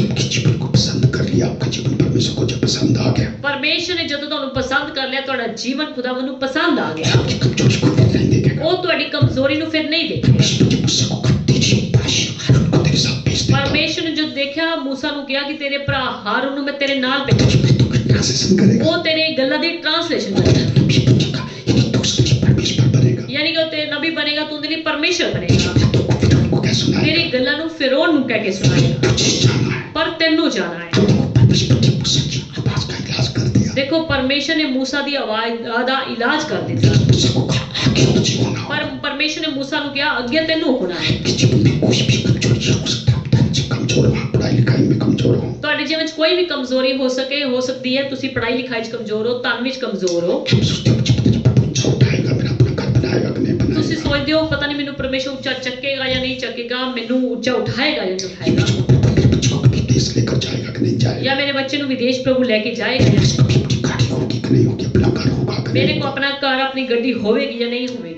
तो छोटी छोटी सी है, मेरा तो काम भी छोटा सा है। ਮੇਰੀ ਤਾਂ ਡਿਊਟੀ ਵੀ ਛੋਟੀ ਜਿਹੀ ਹੈ ਮੇਰਾ ਕੰਮ ਕਾਜ ਵੀ ਛੋਟਾ ਹੈ आपके साथ ठीक तरीके से चलते जाओ, ਪਰਮੇਸ਼ਰ ਦੇ ਨਾਲ ਠੀਕ ਢੰਗ ਨਾਲ ਚੱਲਦੇ ਜਾਓ सबके दिल नम्र होकर बढ़ते जाओ, ਉਹਦੇ ਸਾਹਮਣੇ ਦੀਨ ਨਮਰ ਹੋ ਕੇ ਚੱਲਦੇ ਜਾਓ एक दिन को कुछ भी ना होकर भी आपको ऊंचा उठाएगा। ਇੱਕ ਦਿਨ ਤੁਹਾਡੇ ਕੋਲ ਕੁਝ ਕੁਝ ਵੀ ਨਾ ਹੁੰਦੇ ਹੋਏ ਵੀ ਤੁਹਾਨੂੰ ਉੱਚਾ ਚੱਕ ਸਕਦਾ। मूसा तो कहता था मैं योग्य नहीं, मेरा तो गला ठीक नहीं। ਦੇਖੋ मूसा ਕਹਿੰਦਾ ਸੀ ਮੈਂ ਯੋਗ ਨਹੀਂ, ਮੇਰਾ ਗਲਾ ਠੀਕ ਨਹੀਂ, परमेश्वर ने कहा बस तुझे जाना। ਪਰ ਪਰਮੇਸ਼ਰ ਨੇ ਉਸ ਨੂੰ ਕਿਹਾ ਤੈਨੂੰ ਹੀ ਜਾਣਾ ਹੈ। परमेश्वर की आवाज सुन के मूसा अपने इस मिस्र देश को गया। ਪਰਮੇਸ਼ਰ ਦੀ ਆਵਾਜ਼ ਨੂੰ ਸੁਣ ਕੇ ਉਹ ਮਿਸਰ ਵੱਲ ਚੱਲ ਪਿਆ। जब हम मत्ती 23:12 में पढ़े, ਜਦੋਂ ਅਸੀਂ ਮੱਤੀ 23 ਅਧਿਆਇ ਦੀ 12 ਆਇਤ ਵਿੱਚ ਦੇਖਦੇ ਹਾਂ, जो कोई अपने आप को बड़ा बनाएगा वह छोटा किया जाएगा, और जो कोई अपने आप को छोटा बनाएगा वह बड़ा किया जाएगा। जो कुछ अपने आप को छोटा बनाएगा उसको बड़ा किया ਜਿਹੜਾ ਕੋਈ ਆਪਣੇ ਆਪ ਨੂੰ ਛੋਟਾ ਬਣਾਏਗਾ ਉਹ ਵੱਡਾ ਕੀਤਾ जाएगा। जो कुछ अपने आप को बड़ा बनाएगा ਪਰ ਜਿਹੜਾ ਕੋਈ ਆਪਣੇ ਆਪ ਨੂੰ ਵੱਡਾ ਬਣਾਵੇਗਾ उसको छोटा किया जाएगा। ਉਸ ਨੂੰ ਛੋਟਾ ਕੀਤਾ इसलिए अपने को छोटे बना के रहा करो, 3 नंबर बन के रहा करो। ਇਸ ਲਈ ਆਪਣੇ ਆਪ ਨੂੰ ਛੋਟੇ ਬਣਾ ਕੇ ਰਿਹਾ ਕਰੋ, ਦੀਨ ਨੰਬਰ ਹੋ ਕੇ ਰਿਹਾ ਕਰੋ। अपने को पढ़ाई लिखाई दी, आपको पैसा दिया, उसका घमंड ना किया करो। ਪਰਮੇਸ਼ਰ ਨੇ ਤੁਹਾਨੂੰ ਪੈਸਾ ਦਿੱਤਾ, ਪੜ੍ਹਾਈ ਲਿਖਾਈ ਦਿੱਤੀ, ਉਹਦਾ ਘਮੰਡ ਨਾ ਕਰਿਆ। जिसके अंदर सचमुच पवित्र वचन होता है, खुदा का डर होता है, ਤੇ ਜਿੰਦੇ ਅੰਦਰ ਸੱਚਮੁੱਚ ਪਰਮੇਸ਼ਰ ਦਾ ਡਰ ਹੁੰਦਾ ਹੈ, ਪਰਮੇਸ਼ਰ ਦਾ ਵਚਨ ਹੁੰਦਾ ਹੈ, व्यक्ति कभी घमंड करेगा ही नहीं। ਉਹ ਇਨਸਾਨ ਕਦੇ ਘਮੰਡ ਕਰੇਗਾ ਨਹੀਂ। पतरस 5:6 में लिखा है, ਪਹਿਲਾ ਪਤਰਸ 5 ਅਧਿਆਇ ਦੀ 6 ਆਇਤ, परमेश्वर के बलवंत हाथ के नीचे दीनता से रहो। ਪਰਮੇਸ਼ਰ ਦੇ ਬਲਵੰਤ ਹੱਥਾਂ ਦੇ ਨੀਚੇ ਦੀਨਤਾ ਦੇ ਨਾਲ ਬਚੋ। समय पढ़ने पर आपको छोटा है। ਉਹ ਸਮਾਂ ਪੈਣ ਤੇ ਇੱਕ ਦਿਨ ਤੁਹਾਨੂੰ ਉੱਚਾ ਚੱਕੇਗਾ। जब प्रभु से भक्त मैं तो ऐसा बोला करता था। ਮੈਨੂੰ ਜਦੋਂ ਪਰਮੇਸ਼ਰ ਨੇ ਵੀ ਸੇਵਾ ਲਈ ਸੱਦਿਆ ਮੈਂ ਵੀ ਏਦਾਂ ਬੋਲਿਆ ਕਰਦਾ ਸੀ। उसको कहता था प्रभु जी मैं तो कुछ योग्यता जी, मैं तो सेवा करना जानता ही नहीं। ਮੈਂ ਪਰਮੇਸ਼ਰ ਨੂੰ ਕਹਿੰਦਾ ਸੀ ਮੇਰੇ ਅੰਦਰ ਕੋਈ ਯੋਗਤਾ ਨਹੀਂ, ਮੈਂ ਤਾਂ ਸੇਵਾ ਕਰਨਾ ਜਾਣਦਾ ही नहीं।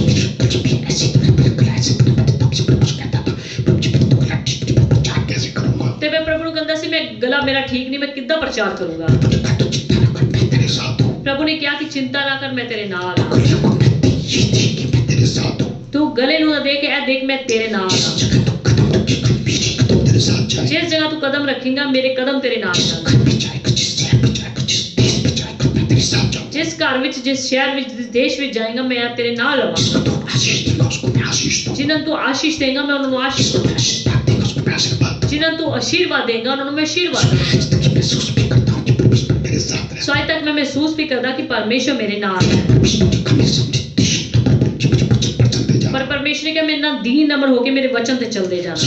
पांचवा उसके अंदर क्वालिटी थी मूसा के अंदर। ਸੋ ਪੰਜਵੀਂ ਇਹ ਕੁਆਲਿਟੀ मूसा ਦੇ ਅੰਦਰ ਹੈ ਸੀ। छठा गुण क्या था? ਛੇਵਾਂ ਗੁਣ ਕੀ ਸੀ? मूसा बड़ों का आशीर्वाद लेकर चला करता था। मूसा ਜਿਹੜਾ ਸੀ ਵੱਡਿਆਂ ਦਾ, ਆਪਣੇ ਬਜ਼ੁਰਗਾਂ ਦਾ ਆਸ਼ੀਰਵਾਦ ਲੈ ਕੇ ਚੱਲਦਾ ਸੀ।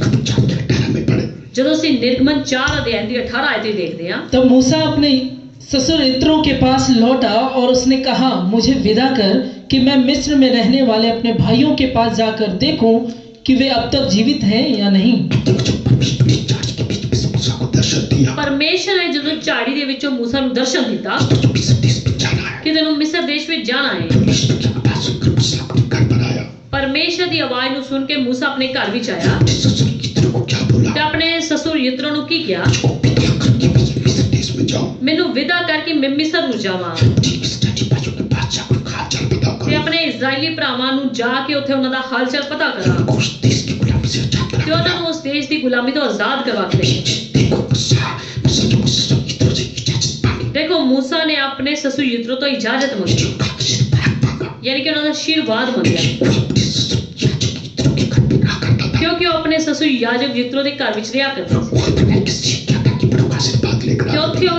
ਰਹਿ ਕੇ ਸਿੱਖ ਗਿਆ ਸੀ ਕਿ ਵੱਡਿਆਂ ਦਾ ਆਸ਼ੀਰਵਾਦ ਲੈ ਕੇ ਆਉਗੀ ਬੰਦਾ वैसे ਚਾਹੀਦਾ। भी देखा जाए तो मूसा की ड्यूटी भी बनती थी। वैसे भी देखे जाए तो मूसा ਦੀ ਡਿਊਟੀ ਬੰਦੀ ਸੀ जिस घर में वो रहता था वहाँ के बुजुर्गों का आशीर्वाद लेकर कोई कदम उठाए। ਕਿ जिस ਘਰ ਵਿੱਚ ਉਹ ਰਹਿੰਦਾ ਸੀ ਉਸ ਘਰ ਦੇ ਬਜ਼ੁਰਗਾਂ ਦਾ ਆਸ਼ੀਰਵਾਦ ਲੈ ਕੇ ਕਦਮ ਉਠਾਵੇ।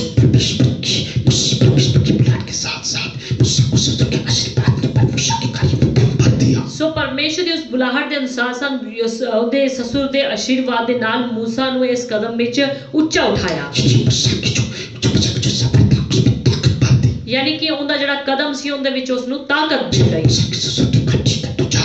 ਜਦੋਂ मूसा ਦੇ ਸਸੁਰ ਯਿਤਰੋ ਨੇ ਕਿਹਾ ਕਿ ਠੀਕ ਹੈ ਤੂੰ ਜਾ, सो वो अपने बड़े बुजुर्गों का आशीर्वाद लेकर ਸੋ आगे ਆਪਣੇ बढ़ा। ਵੱਡੇ ਬਜ਼ੁਰਗਾਂ ਦਾ ਆਸ਼ੀਰਵਾਦ ਲੈ ਕੇ ਅੱਗੇ ਗਿਆ। ये बात जितने लोग सच में खुदा का डर मानते हैं, ਇਹ ਸੱਚ ਗੱਲ ਹੈ ਕਿ ਜਿੰਨੇ ਲੋਕ ਪਰਮੇਸ਼ਰ ਦਾ ਡਰ ਮੰਨਦੇ ਨੇ, जितने लोग परमेश्वर के वचन को पढ़ते उस पर चलते हैं, ਜਿੰਨੇ ਲੋਕ ਪਰਮੇਸ਼ਰ ਦੇ ਵਚਨ ਨੂੰ ਪੜ੍ਹਦੇ ਤੇ ਉਸ ਤੇ ਚੱਲਦੇ, जितने लोग परमेश्वर की आत्मा से चलते हैं, ਤੇ ਜਿੰਨੇ ਲੋਕ ਪਰਮੇਸ਼ਰ ਦੀ ਆਤਮਾ ਦੇ ਦੌਰ ਚੱਲਦੇ, ये भी अपने कुल लोग अपने बड़े बुजुर्गों का, अपने माँ बाप का, अपने बड़े भाई बहनों का आदर जरूर करेंगे। ਇਹ ਬਜ਼ੁਰਗ ਗੱਲ ਹੈ ਕਿ ਉਹ ਆਪਣੇ ਵੱਡਿਆਂ ਦਾ, ਆਪਣੇ ਬਜ਼ੁਰਗਾਂ ਦਾ, ਆਪਣੇ ਵੱਡੇ ਭਾਈ ਭੈਣਾਂ ਦਾ ਸਭ ਦਾ ਆਦਰ ਜ਼ਰੂਰ ਕਰਨਗੇ, उनका आशीर्वाद लेकर आगे बढ़े। ਉਹਨਾਂ ਦਾ ਆਸ਼ੀਰਵਾਦ ਲੈ ਕੇ ਅੱਗੇ ਵਧਣਗੇ। मैं तो समझाता अपनी पत्नी को बोलता चल उठा अपनी अपने बकरियों को लो हमारे पास चलते हैं। ਤੇ ਨਹੀਂ ਤਾਂ मूसा ਕਹਿ ਸਕਦਾ ਸੀ ਆਪਣੀ ਪਤਨੀ ਨੂੰ ਆਪਣੀ ਭੇਡਾਂ ਨੂੰ ਲੈਣੇ ਆ ਤੇ ਅਸੀਂ ਚੱਲਦੇ ਹਾਂ। कुछ नहीं अपने ससुर की जाति लड़क चोरी तो ਕੋਈ ਨਹੀਂ, ਆਪਣੇ ਸਸੁਰ ਦੀ ਇਜਾਜ਼ਤ ਲੈਣਾ ਕੋਈ ਜ਼ਰੂਰੀ ਥੋੜਾ ਹੈ। जवान बच्चे ऐसा करते ਜਿਵੇਂ ਕਿ ਅੱਜਕੱਲ ਕਿੰਨੇ ਜਵਾਨ ਲੋਕ ਐਦਾਂ ਕਰਦੇ ਨੇ जवान बच्चे की शादियां कराते हैं किन्ने माँ-बाप की इजाजत के बाद। ਕਿੰਨੇ ਜਵਾਨ ਬੱਚੇ ਆਪਣੇ ਮਾਪੇ ਦੀ ਬਿਨਾਂ ਇਜਾਜ਼ਤ ਤੋਂ ਵਿਆਹ ਕਰਾਉਂਦੇ ਨੇ जवान बच्चे को माँ-बाप की परंपरा की किसी बात के बिना घर बनाते हैं, विदेश का वीजा का अप्लाई करते हैं। ਸੋ ਕਿੰਨੇ ਜਵਾਨ ਬੱਚੇ ਐਦਾਂ ਦੇ ਜੋ ਆਪਣੇ ਵੱਡਿਆਂ ਦਾ ਆਸ਼ੀਰਵਾਦ ਬਿਨਾਂ ਲਿੱਤੇ ਆਪਣੇ ਘਰਾਂ ਨੂੰ ਬਣਾਉਂਦੇ ਨੇ ਉਹਨਾਂ ਦੇ ਬਿਨਾਂ ਵਿਆਹ ਕਰਾਉਂਦੇ ਨੇ ਔਰ ਉਹਨਾਂ ਦੇ ਬਿਨਾਂ ਆਪਣੇ ਵਿਦੇਸ਼ਾਂ ਦੇ ਵੀਜ਼ੇ ਲਗਵਾਉਂਦੇ ਨੇ अगर आपके माँ-बाप गुलामी है, बड़े भाई-बहन गुलामी है, ਇਹ ਗੱਲ ਚੇਤੇ ਰੱਖੋ ਜੇਕਰ ਤੁਹਾਡੇ ਮਾਪੇ ਤੁਹਾਡੇ ਭਾਈ ਭੈਣ ਵੱਡੇ ਜਿਹੜੇ ਕਿ ਖੁਦਾਵੰਦ ਦੇ ਵਿੱਚ ਨੇ का डर मानते हैं, ਜੇਕਰ ਖੁਦਾਵੰਦ ਦਾ ਡਰ ਮੰਨਦੇ ਨੇ फिर भी उनके दिल को दुखा कर आगे बढ़ोगे, ਜੇਕਰ ਫਿਰ ਵੀ ਤੁਸੀਂ ਉਹਨਾਂ ਦੇ ਦਿਲ ਨੂੰ ਦੁਖਾ ਕੇ ਅੱਗੇ ਵਧੋਗੇ, आशीर्वाद के बिना आगे बढ़ोगे, ਉਹਨਾਂ ਦੇ ਬਿਨਾਂ ਆਸ਼ੀਰਵਾਦ ਤੋਂ ਅੱਗੇ ਵਧੋਗੇ ईश्वर का आशीर्वाद कभी नहीं मिल पाएगा। ਪਰਮੇਸ਼ਰ ਦਾ ਆਸ਼ੀਰਵਾਦ ਕਦੇ ਨਹੀਂ ਮਿਲ ਪਾਏਗਾ सबकी जीवन की इस क्वालिटी से भी कैसे ਸੋ मिलता है। ਮੂਸਾ ਦੇ ਇਸ ਗੁਣ ਤੋਂ ਸਾਨੂੰ ਕੀ ਸਿੱਖਣ ਨੂੰ ਮਿਲਦਾ ਹੈ परमेश्वर के लोगों को परमेश्वर की बुलाहट के साथ साथ अपने बड़े बुजुर्गों का आशीर्वाद भी लेना चाहिए। ਪਰਮੇਸ਼ਰ ਦੇ ਲੋਕਾਂ ਨੂੰ ਪਰਮੇਸ਼ਰ ਦੀ ਬੁਲਾਹਟ ਪਰਮੇਸ਼ਰ ਦੇ ਆਸ਼ੀਰਵਾਦ ਦੇ ਨਾਲ ਨਾਲ ਆਪਣੇ ਵੱਡੇ ਬਜ਼ੁਰਗਾਂ ਦਾ ਆਸ਼ੀਰਵਾਦ ਵੀ ਲੈਣਾ ऐसा ਚਾਹੀਦਾ करने से परमेश्वर खुश होता है, ਐਦਾਂ ਕਰਨ ਦੇ ਨਾਲ ਪਰਮੇਸ਼ਰ ਖੁਦ ਖੁਸ਼ ਹੁੰਦਾ ਹੈ हमारे समय में मदद भी करता ਤੇ है। ਸਾਡੀ ਹਰ ਤਰੀਕੇ ਨਾਲ ਪ੍ਰਭੂ ਮਦਦ ਕਰਦਾ ਹੈ अपने बड़ों के आशीर्वाद के बिना आगे जा तो सकते हो। ਤੁਸੀਂ ਆਪਣੇ ਵੱਡਿਆਂ ਦੇ ਬਿਨਾਂ ਆਸ਼ੀਰਵਾਦ ਤੋਂ ਅੱਗੇ ਤਾਂ ਜਾ ਤਾਂ ਸਕਦੇ ਹੋ ऐसा करने से आप परमेश्वर के आशीर्वाद से वांछे रह सकते ਪਰ ਐਦਾਂ ਕਰਨ ਦੇ ਨਾਲ ਤੁਸੀਂ ਪਰਮੇਸ਼ਰ ਦੇ ਆਸ਼ੀर्वाद ਤੋਂ ਵਾਂਝੇ ਰਹਿ ਸਕਦੇ ਹੋ हो। जिन लोगों पर आज खुदा का आशीर्वाद इसलिए नहीं पड़ता, ਕਿੰਨੇ ਲੋਕਾਂ ਉੱਤੇ ਪਰਮੇਸ਼ਰ ਦਾ ਆਸ਼ੀਰਵਾਦ ਇਸ ਲਈ ਨਹੀਂ ਰੁਕਦਾ उनको परमेश्वर की जो बरकत मिलती जो इसलिए नहीं मिलती। ਜੋ ਕੁਝ ਉਹਨਾਂ ਨੂੰ ਬਰਕਤ ਖੁਦਾਵੰਦ ਵੱਲੋਂ ਮਿਲਣੀ ਚਾਹੀਦੀ ਉਹ ਇਸ ਲਈ ਨਹੀਂ ਮਿਲਦੀ जब जब हमें कुछ पाते हैं वैसे खुदा से प्रार्थना करते हैं, ਕਿੰਨੇ ਜਵਾਨ ਬੱਚੇ ਜਿਹੜੇ ਆਪਣੇ ਮਾਪੇ ਨੂੰ ਸਤਾਉਂਦੇ ਆ ਵੈਸੇ ਪਰਮੇਸ਼ਰ ਕੇ ਪ੍ਰਾਰਥਨਾ ਕਰਦੇ ਨੇ चरित्र को आपका सास ससुर हो जाता है, माँ-बाप जीवन आपको जन्म दिया उनका आशीर्वाद लेकर आगे ਸੋ बढ़ा। ਯਾਦ ਰੱਖੋ ਤੁਹਾਡੇ ਸੱਸ ਸਸੁਰ ਚਾਹੇ ਮਾਂ-ਬਾਪ ਹੈ ਜਿਨ੍ਹਾਂ ਨੇ ਤੁਹਾਨੂੰ ਜਨਮ ਦਿੱਤਾ ਉਹਨਾਂ ਦੀ ਆਗਿਆ ਰਹਿ ਕੇ ਉਹਨਾਂ ਦਾ ਆਸ਼ੀਰਵਾਦ ਲੈ ਕੇ ਅੱਗੇ ਵਧਣਾ ਚਾਹੀਦਾ उसके पंचायत में बड़े इसहाक ने याकूब का आशीर्वाद दिया था। ਤੇ ਜਦੋਂ ਅਸੀਂ ਉਤਪਤੀ 28 ਅਧਿਆਇ ਦੀ ਪਹਿਲੀ ਅਧਿਆਇ ਦੇਖਦੇ ਹਾਂ ਇਸਹਾਕ ਨੇ ਵੀ ਯਾਕੂਬ ਨੂੰ ਆਸ਼ੀਰਵਾਦ ਦਿੱਤਾ ਸੀ जब हम उत्पत्ति 47 थे उसके 7 आयत पे ਤੇ पढ़े, ਜਦੋਂ ਅਸੀਂ ਉਤਪਤੀ ਦੀ ਕਿਤਾਬ 47 ਅਧਿਆਇ ਦੀ 7 ਆਇਤ ਦੇਖਦੇ ਹਾਂ याकूब ने फिरौन को आशीर्वाद दिया। ਯਾਕੂਬ ਨੇ ਫਿਰੌਨ ਨੂੰ ਆਸ਼ੀਰਵਾਦ उस ਦਿੱਤਾ जमाने में भी बड़ों का आशीर्वाद लेना बड़ा अच्छा समझा जाता ਉਸ ਜ਼ਮਾਨੇ ਦੇ ਵਿੱਚ ਵੱਡਿਆਂ ਦਾ ਆਸ਼ੀਰਵਾਦ ਲੈਣਾ ਬੜਾ ਜ਼ਰੂਰੀ समझਿਆ ਜਾਂਦਾ था। इन लोगों से प्रार्थना करना बड़ा अच्छा समझते हैं। ਯਾਨੀ ਕਿ ਆਪਣੇ ਸਿਰਾਂ ਉੱਤੇ ਹੱਥ ਰੱਖਵਾना ਜ਼ਰੂਰੀ समझਿਆ ਜਾਂਦਾ आजकल जैसे जमाना बदलता जा रहा है, मॉडर्न दुनिया आते जा रहे हैं, लोग इस बात की वैल्यू नहीं समझते। ਅੱਜ ਕੱਲ ਜਿਵੇਂ ਜ਼ਮਾਨਾ ਬਦਲਦਾ ਜਾ ਰਿਹਾ ਮਾਡਰਨ ਜ਼ਮਾਨਾ ਆਉਂਦਾ ਜਾ ਰਿਹਾ ਲੋਕੀ ਇਸ ਗੱਲ ਦੀ ਵੈਲਿਊ ਨਹੀਂ ਸਮਝਦੇ या तो बड़ा जमाना चाहे बदल जाए लेकिन परमेश्वर नहीं बदलता, ਪਰ ਯਾਦ ਰੱਖੋ ਜ਼ਮਾਨਾ ਚਾਹੇ ਬਦਲ ਜਾਏ ਪਰਮੇਸ਼ਰ ਨਹੀਂ ਬਦਲਦਾ परमेश्वर का वचन भी नहीं बदलता। ਪਰਮੇਸ਼ਰ ਦਾ ਵਚਨ ਵੀ ਨਹੀਂ ਬਦਲਦਾ चाहे बदल जाए, दुनिया के कानून बदल जाए, दुनिया की सरकारें बदल जाए, ਦੁਨੀਆ ਬਦਲ ਜਾਏ ਦੁਨੀਆ ਦੇ ਕਾਨੂੰਨ ਦੁਨੀਆ ਦੀ ਸਰਕਾਰਾਂ ਬਦਲ ਜਾਣ किसी भी देश में चले जाओ, ਚਾਹੇ ਤੁਸੀਂ ਕਿਸੇ ਵੀ ਦੇਸ਼ ਵਿੱਚ ਹੋ याद रखना ਇੱਕ ਗੱਲ ਚੇਤੇ ਰੱਖਣਾ तो परमेश्वर बदलता है, उसका वचन बदलता। ਨਾ ਤਾਂ ਪਰਮੇਸ਼ਰ ਬਦਲਦਾ ਨਾ ਉਸਦਾ ਵਚਨ ਬਦਲਦਾ जब उस परमेश्वर को अब्राहम का परमेश्वर, इसहाक का परमेश्वर, याकूब का परमेश्वर कहा जाता है, ਅੱਜ ਵੀ ਉਸ ਪਰਮੇਸ਼ਰ ਨੂੰ ਇਬਰਾਹਿਮ ਦਾ ਇਸਹਾਕ ਦਾ ਯਾਕੂਬ ਦਾ ਪਰਮੇਸ਼ਰ ਕਿਹਾ ਜਾਂਦਾ तो ਹੈ इस जीवन बड़े बुजुर्गों का आशीर्वाद लेकर चला कर उनके दिल को खुश रखा करो। ਸੋ ਇਸ ਲਈ ਵੱਡਿਆਂ ਦਾ ਆਸ਼ੀਰਵਾਦ ਲੈ ਕੇ ਚੱਲਿਆ ਕਰੋ ਉਹਨਾਂ ਦੇ ਦਿਲ ਨੂੰ ਖੁਸ਼ ਰੱਖਿਆ जैसे ਕਰੋ मूसा ने अपने ससुर यित्रो को आकर बोला मुझको विदा कर, ਜਿਵੇਂ ਕਿ मूसा ਨੇ ਆਪਣੇ ਸਸੁਰ ਯਿਤਰੋ ਨੂੰ ਕਿਹਾ ਕਿ ਮੈਨੂੰ ਹੁਣ ਵਿਦਾ ਕਰ ताकि मैं मिस्र देश में जाऊं, अपने इस्राएली भाई को आजाद करा ਤਾਂ ਕਿ ਮੈਂ ਮਿਸਰ ਦੇਸ਼ ਵਿੱਚ ਜਾਵਾਂ ਆਪਣੇ ਇਜ਼ਰਾਈਲੀ ਲੋਕਾਂ ਨੂੰ ਆਜ਼ਾਦ ਕਰਵਾ ਕੇ ਲਿਆਵਾਂ छठा मूसा के जीवन में खास बात क्या थी? ਹੁਣ ਛੇਵਾਂ ਜਿਹੜਾ मूसा ਦੇ ਅੰਦਰ ਖਾਸ ਗੱਲ ਕੀ ਸੀ स्पष्ट था और कड़ाई से बोलने वाला था। ਉਹ ਸਪਸ਼ਟ ਤੇ ਖਰਾਈ ਦੇ ਨਾਲ ਬੋਲਣ ਵਾਲਾ ਸੀ वो कोई इधर उधर की गोल गोल बातें के पीछे बोलता था। ਯਾਨੀ ਕਿ ਉਹ ਇੱਧਰ ਉੱਧਰ ਦੀ ਗੋਲ ਮੋਲਾ ਗੱਲਾਂ ਨੂੰ ਨਹੀਂ ਕਰਦਾ ਸੀ जी मसीह लोगों को देखा जो गोल गोल बातों को घुमा के बोलते हैं। ਕਿੰਨੇ ਮਸੀਹ ਲੋਕਾਂ ਨੂੰ ਦੇਖਿਆ ਜਿਹੜੀ ਗੱਲ ਨੂੰ ਗੋਲ ਮੋਲ ਕਰਕੇ ਘੁਮਾ ਫਿਰਾ ਕੇ ਦੱਸਦੇ स्पष्ट चीज को बोलते, स्पष्ट सिखा नहीं देते, ਸਪਸ਼ਟ ਕਿਸੇ ਨੂੰ ਨਹੀਂ ਬੋਲਦੇ ਸਪਸ਼ਟ ਸਲਾਹ ਕਿਸੇ ਨੂੰ ਨਹੀਂ स्पष्ट किसी को समझाते नहीं। ਸਪਸ਼ਟ ਕਿਸੇ ਨੂੰ ਸਮਝਾਉਂਦੇ वो ਨੇ गोल बोल घुमा फिरा के बातें करते हैं। ਉਹ ਗੋਲ ਮੋਲ ਕਹਿ ਕੇ ਯਾਨੀ ਕਿ ਘੁਮਾ ਘੁਮਾ ਕੇ ਗੱਲਾਂ ਨੂੰ ਕਹਿੰਦੇ ਨੇ खुदा के लोगों आप परमेश्वर का सच्चा प्रेम करते हो, ਯਾਦ ਰੱਖੋ ਪਰਮੇਸ਼ਰ ਦੇ ਲੋਕੋ ਜੇਕਰ ਤੁਸੀਂ ਖੁਦਾ ਨੂੰ ਸੱਚਾ ਪ੍ਰੇਮ ਕਰਦੇ कि जीवन में भी मूसा की इस क्वालिटी की तरह गुण होना चाहिए। ਤੁਹਾਡੇ ਅੰਦਰ ਵੀ मूसा ਦੀ ਤਰ੍ਹਾਂ ਇਸ ਕੁਆਲਿਟੀ ਹੈ ਗੁਣ ਜਿਹੜਾ ਤੁਹਾਡੇ ਅੰਦਰ ਹੋਣਾ ਚਾਹੀਦਾ ਹੈ देखिए मूसा की तरह पढ़ने को बाद 5 की पहली आयत से पढ़ेंगे। ਦੇਖੋ ਅਸੀਂ ਨਿਰਗਮਨ ਦੀ ਕਿਤਾਬ 5 ਅਧਿਆਇ ਦੀ ਪਹਿਲੀ ਆਇਤ ਤੋਂ ਪੜਾਂਗੇ मूसा फिरौन के राजा के पास पहुंचा, ਜਦੋਂ मूसा ਜਿਹੜਾ ਕਿ ਫਿਰੌਨ ਉਹਦੇ ਰਾਜਾ ਦੇ ਕੋਲ ਪਹੁੰਚਿਆ ਫਿਰੌਨ ਰਾਜਾ ਦੇ ਕੋਲ राजा के पास जब पहुंचा, ਮਿਸਰ ਦੇ ਰਾਜਾ ਫਿਰੌਨ ਦੇ ਕੋਲ ਜਦੋਂ ਪਹੁੰਚ ਗਿਆ उसके साथ हारून भी था। मूसा ਦੇ ਨਾਲ ਹਾरून ਵੀ ਸੀ मिस्र के राजा को जाकर क्या बोला? देखो मिस्र ਦੇ ਰਾਜਾ ਨੇ ਜਾ ਕੇ ਕੀ ਕਿਹਾ इसके पश्चात मूसा और हारून ने जाकर फिरौन से कहा, इज़राइल का परमेश्वर यहोवा यूं कहता है कि मेरी प्रजा के लोगों को जाने दे कि वे जंगल में मेरे लिए पर्व करें। फिरौन ने कहा, यहोवा कौन है कि मैं उसका वचन मानकर इज़राइलियों को जाने दूं?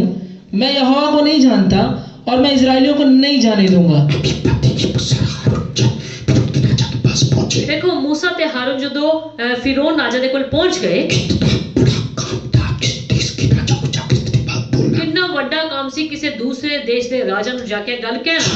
खुदा के साथ तो आप किसी राजा को जाके ऐसी बात बोल नहीं जब तक परमेश्वर तुहाडे नाल ना होवे तुसी किसी राजा दे नाल ऐदा दी गल कर नहीं सकदे। सकते। लोगों के आप अपने देश के प्रधानमंत्री को या मुख्यमंत्री को जाकर इस प्रकार की कोई बात बोल सकते हो। तुसी देखो अपने देश दे प्रधानमंत्री या अपने पंजाब दे मुख्यमंत्री नु जाके ऐदा गल कह सकदे हो। साथ चाहिए, ਉਹਨਾਂ ਨੂੰ ਕਹਿਣ ਦੇ ਲਈ ਬੜੀ ਹਿੰਮਤ ਚਾਹੀਦੀ ਹੈ, ਬੜੀ ਦਲੇਰੀ ਚਾਹੀਦੀ ਹੈ, ਪਰਮੇਸ਼ਰ ਦਾ ਸਾਥ ਚਾਹੀਦਾ ਹੈ। ਤੇ ਦੇਖੋ मूसा ਤੇ ਹਾरून फिरौन राजा ਦੇ ਕੋਲ ਜਾ ਕੇ ਕੀ ਕਹਿੰਦੇ ਆ। हिब्रियों ਦੇ ਪਰਮੇਸ਼ਰ ਨੇ ਸਾਨੂੰ ਤੁਹਾਡੇ ਕੋਲ ਭੇਜਿਆ ਹੈ ਕਿ ਇਹਨਾਂ ਇਜ਼ਰਾਈਲੀ ਲੋਕਾਂ ਨੂੰ ਆਜ਼ਾਦ ਕਰ ਦੇ। ਤੇ मूसा ਕਿਸੇ ਬਿਨਾਂ ਡਰ ਦੇ ਖਰਾਈ ਦੇ ਨਾਲ ਰਾਜਾ ਦੇ ਅੱਗੇ ਗੱਲ ਕਰ ਰਿਹਾ ਹੈ ਤੇ ਫਿਰੌਨ ਨੂੰ ਪਰਮੇਸ਼ਰ ਦੀ ਆਗਿਆ ਦੱਸ ਰਿਹਾ ਹੈ। ਜਦੋਂ ਅਸੀਂ ਇਹਦਾ 10 ਅਧਿਆਇਆਂ ਦੀ 3 ਆਇਤ ਨੂੰ ਦੇਖਦੇ ਹਾਂ, तब मूसा और हारून ने फिरौन के पास जाकर कहा कि इब्रियों का परमेश्वर यहोवा तुझे इस प्रकार से कहता है कि तू कब तक मेरे सामने दीन होने से संकोच करता रहेगा। देखो फिर मूसा ते हारून कितनी दलेरी दे नाल कितनी स्पष्टता दे नाल फिरौन ਨੂੰ ਕਹਿ ਰਹੇ ਨੇ। मिस्र दे राजा फिरौन ਨੂੰ देखो किदा कह रहे हैं। इब्रियों ਦਾ ਪਰਮੇਸ਼ਰ ਤੈਨੂੰ ਐਦਾਂ ਕਹਿੰਦਾ ਹੈ ਕਿ ਤੂੰ ਕਦ ਤੱਕ ਮੇਰੇ ਸਾਹਮਣੇ ਦੀਨ ਹੋਣ ਤੋਂ ਪਿੱਛੇ ਰਹੇਗਾ। देखो राजा ਨੂੰ ਇੰਨੀ ਵੱਡੀ ਗੱਲ ਕਹਿਣਾ ਬੜੀ ਮੁਸ਼ਕਿਲ ਦੀ ਗੱਲ ਹੈ। ਜਦ ਤੱਕ ਪਰਮੇਸ਼ਰ ਸਾਡੇ ਨਾਲ ਨਾ ਹੋਵੇ ਅਸੀਂ ਇਹ ਗੱਲ ਕਹਿ ਨਹੀਂ ਸਕਦੇ। ਨਹੀਂ ਤਾਂ ਰਾਜਾ ਨੂੰ ਬੰਦ ਕਰਕੇ ਜੇਲ੍ਹ ਵਿੱਚ ਪਾ ਦਿੰਦੇ। ਪਰ ਪਰਮੇਸ਼ਰ ਨੇ मूसा ਦੇ ਅੰਦਰ ਇਹ ਗੱਲ ਨੂੰ ਵਿਸ਼ੇਸ਼ ਤੌਰ ਤੇ ਭਰ ਰੱਖਿਆ, ਉਹਨੂੰ ਸਪਸ਼ਟ ਵਕਤਾ ਬਣਾ ਰੱਖਿਆ ਕਿਉਂਕਿ ਪਰਮੇਸ਼ਰ ਨੂੰ ਤਿਆਰ ਕਰ ਰਿਹਾ ਤਾਂ ਕਿ ਉਹਨੂੰ ਇੱਕ ਦਿਨ ਫਿਰੌਨ ਦੇ ਸਾਹਮਣੇ ਜਾ ਕੇ ਲੈ ਜਾ ਕੇ ਉਹਨੂੰ ਇਸਤੇਮਾਲ ਕੀਤਾ ਜਾ ਸਕੇ। ਅਦਰਵਾਈਜ਼ ਕਿਸੇ ਰਾਜਾ ਦੇ ਸਾਹਮਣੇ ਨਹੀਂ ਖਰਾਈ ਦੇ ਨਾਲ ਬੋਲਣਾ ਕਿੰਨੀ ਮੁਸ਼ਕਿਲ ਜੀ ਗੱਲ ਹੈ। ਇਹ ਕੋਈ ਆਸਾਨ ਥੋੜਾ ਨਾ। जब तक परमेश्वर नाल ना होवे, परमेश्वर दा वचन साडे नाल, परमेश्वर दी आज्ञा साडे नाल ना होवे, ਆਪਾਂ ਕਿੱਦਾਂ ਕਰ ਸਕਦੇ। सो मूसा देखो कितना स्पष्ट ते कितना खरा व्यक्ति सी। यानी कि मूसा गोलमाल गल नहीं करदा सी, घुमा फिरा के गल्लां नहीं करदा सी। कहंदे ना मसीह लोकां ਨੂੰ शिक्षा की परमेश्वर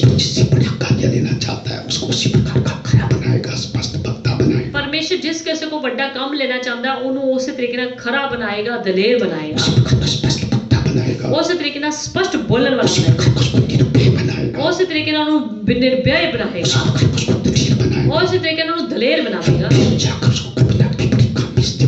फिर जाके ਉਹਨੂੰ ਵੱਡੇ ਕੰਮ ਲਈ इस्तेमाल करेगा। ਸਾਨੂੰ ਸਾਡੇ ਆਪਣੇ ਜੀਵਨਾਂ ਵਿੱਚ ਸਾਨੂੰ स्पष्ट बोलने वाले बनना चाहिए, स्पष्ट बोलने वाला और खराई के नाल चलने वाला बनना चाहिए, ना कि घुमा फिरा के गल्ला कहना। असलियत नु छिपाण वाला नहीं, असली गल नु कहने वाली हिम्मत रखना। इधर उधर दी गल्लां विच कोई लोग बोल देंदे ने, सच्ची गल नहीं बोलते। कई लोग डर दे मारे बोलते हैं, ऐसे लोगों को परमेश्वर पसंद नहीं करता। इस तरीके ना घुमा फिरा के बोलने वाले नु परमेश्वर इस्तेमाल भी नहीं करता। देखो परमेश्वर ने जब नूह नबी नु एक बड़ा जहाज बनाने ले गया,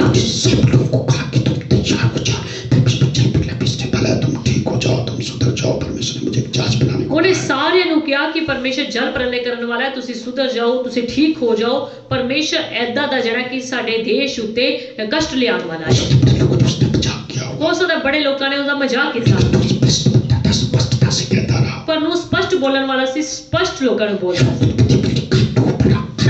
ते उत्पत्ति दी किताब विच लिखिया बड़ा खरा हुंदा सी, अय्यूब दे बारे में लिखिया बड़ा खरा हुंदा सी। जदों असीं दानियल दी किताब विच शद्रक, मेशक ते अबेदnego बारे पढ़िए, देखो दानियल 3 अध्यायों दी 17 ते 18 आयत। हमारा परमेश्वर जिसकी हम उपासना करते हैं वह हमको उस धधकते हुए भट्ठे की आग से बचाने की शक्ति रखता है।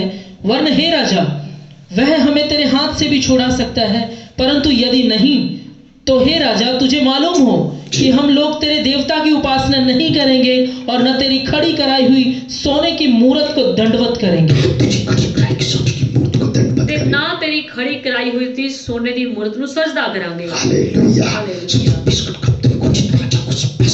शद्रक मेशक अबेदनगो ने राजा ਨੂੰ स्पष्ट कह ਦਿੱਤਾ तू सानू अग दे पट्ठे ਵਿੱਚ सट दे,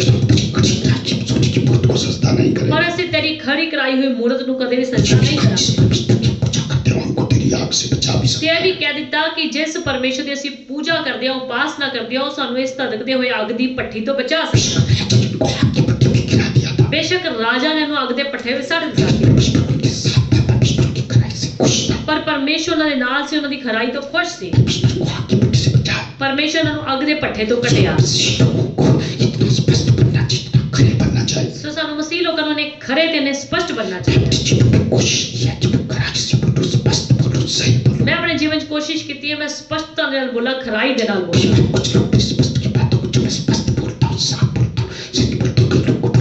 कई बार लोगों को मेरी गल चंगी नहीं लगती, क्योंकि मैं उन्हें स्पष्ट बोलता, घुमा फिरा के उन्होंने गल नहीं करता। कई बार कुछ लोग उस टाइम बुरा मान जाते हैं।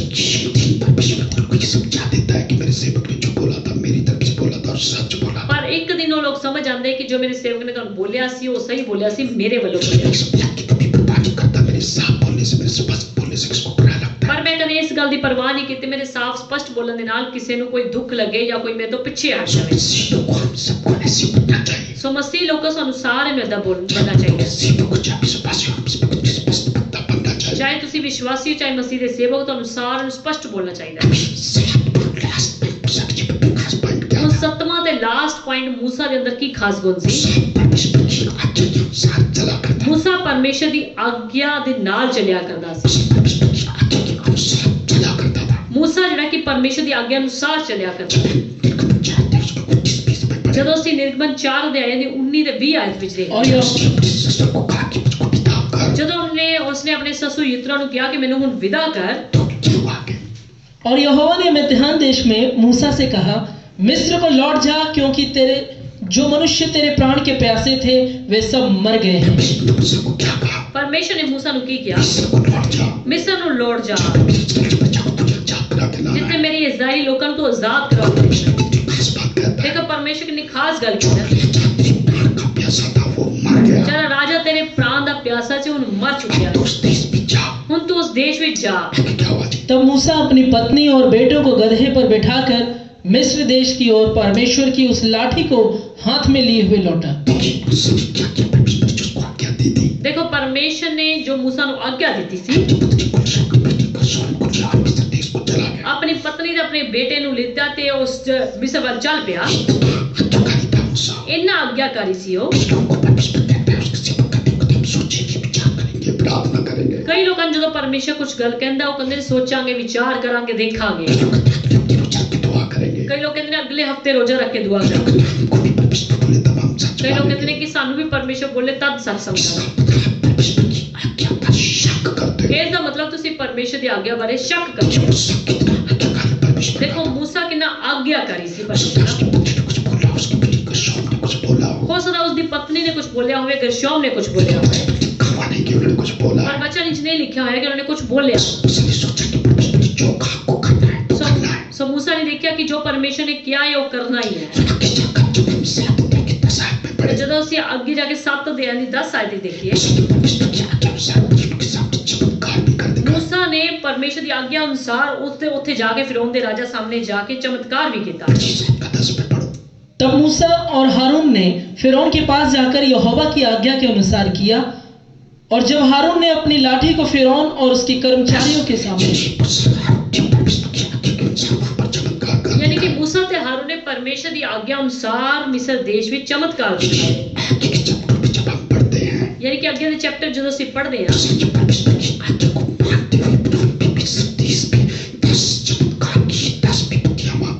सो परमेश्वर की आज्ञा मनते हुए मूसा ते हारून ने मिस्र देश में जाके फिरौन राजा के सामने 10 विपत्तियां यानी कि पाइयां, 10 चमत्कार उन्होंने दिखाए। ਜਿਨ੍ਹਾਂ ਦਾ ਸਾਨੂੰ ਦੇਖਣ ਨੂੰ ਮਿਲਦਾ ਹੈ 7 ਅਧਿਆਇ ਤੋਂ ਲੈ ਕੇ 12 ਅਧਿਆਇ ਤੱਕ ਅਸੀਂ ਦੇਖਦੇ ਹਾਂ। जैसे परमेश्वर मूसा को कहता रहा, मूसा उसी प्रकार से बोलता रहा। ਤੇ ਪਰਮੇਸ਼ਰ ਜਿੱਦਾਂ ਜਿੱਦਾਂ ਮੂਸਾ ਨੂੰ ਕਹਿੰਦਾ ਰਿਹਾ, ਮੂਸਾ ਉਸੇ ਢੰਗ ਨਾਲ ਬੋਲਦਾ ਰਿਹਾ। परमेश्वर मूसा को जैसे कहता रहा, अब फिरौन को ऐसे बोल, अब फिरौन को ऐसे बोल, अब ऐसा ਪਰਮੇਸ਼ਰ कर। ਜਿੱਦਾਂ ਮੂਸਾ ਨੂੰ ਕਹਿੰਦਾ ਰਿਹਾ ਕਿ ਹੁਣ ਫਿਰ ਉਹਨੂੰ ਏਦਾਂ ਕਿਹਾ, ਹੁਣ ਫਿਰ ਉਹਨੂੰ ਉਹ ਕਹਿ, ਤੇ ਉਸੇ ਢੰਗ ਨਾਲ ਬੋਲਦੇ ਰਹੇ। मेंढकों को आज्ञा दे दे, मेंढक आ जाए, टिड्डियों को आज्ञा दे दे, टिड्डियां आ जाए। ਹੁਣ ਟਿੱਡੀਆਂ ਨੂੰ ਆਗਿਆ ਦੇ, ਹੁਣ ਮੇਂਢਕਾਂ ਨੂੰ ਅੱਗੇ ਦੇ ਆਗਿਆ ਦੇ, ਉਹ ਇਸ ਤਰੀਕੇ ਨਾਲ ਹੀ ਉਹ ਕਰਦੇ ਰਹੇ। ये मूसा परमेश्वर की आज्ञा में इतना चला करता ਯਾਨੀ ਕਿ ਮੂਸਾ ਪਰਮੇਸ਼ਰ ਦੀ ਆਗਿਆ ਅਨੁਸਾਰ ਨਾਲ ਚੱਲਿਆ ਕਰਦਾ ਸੀ।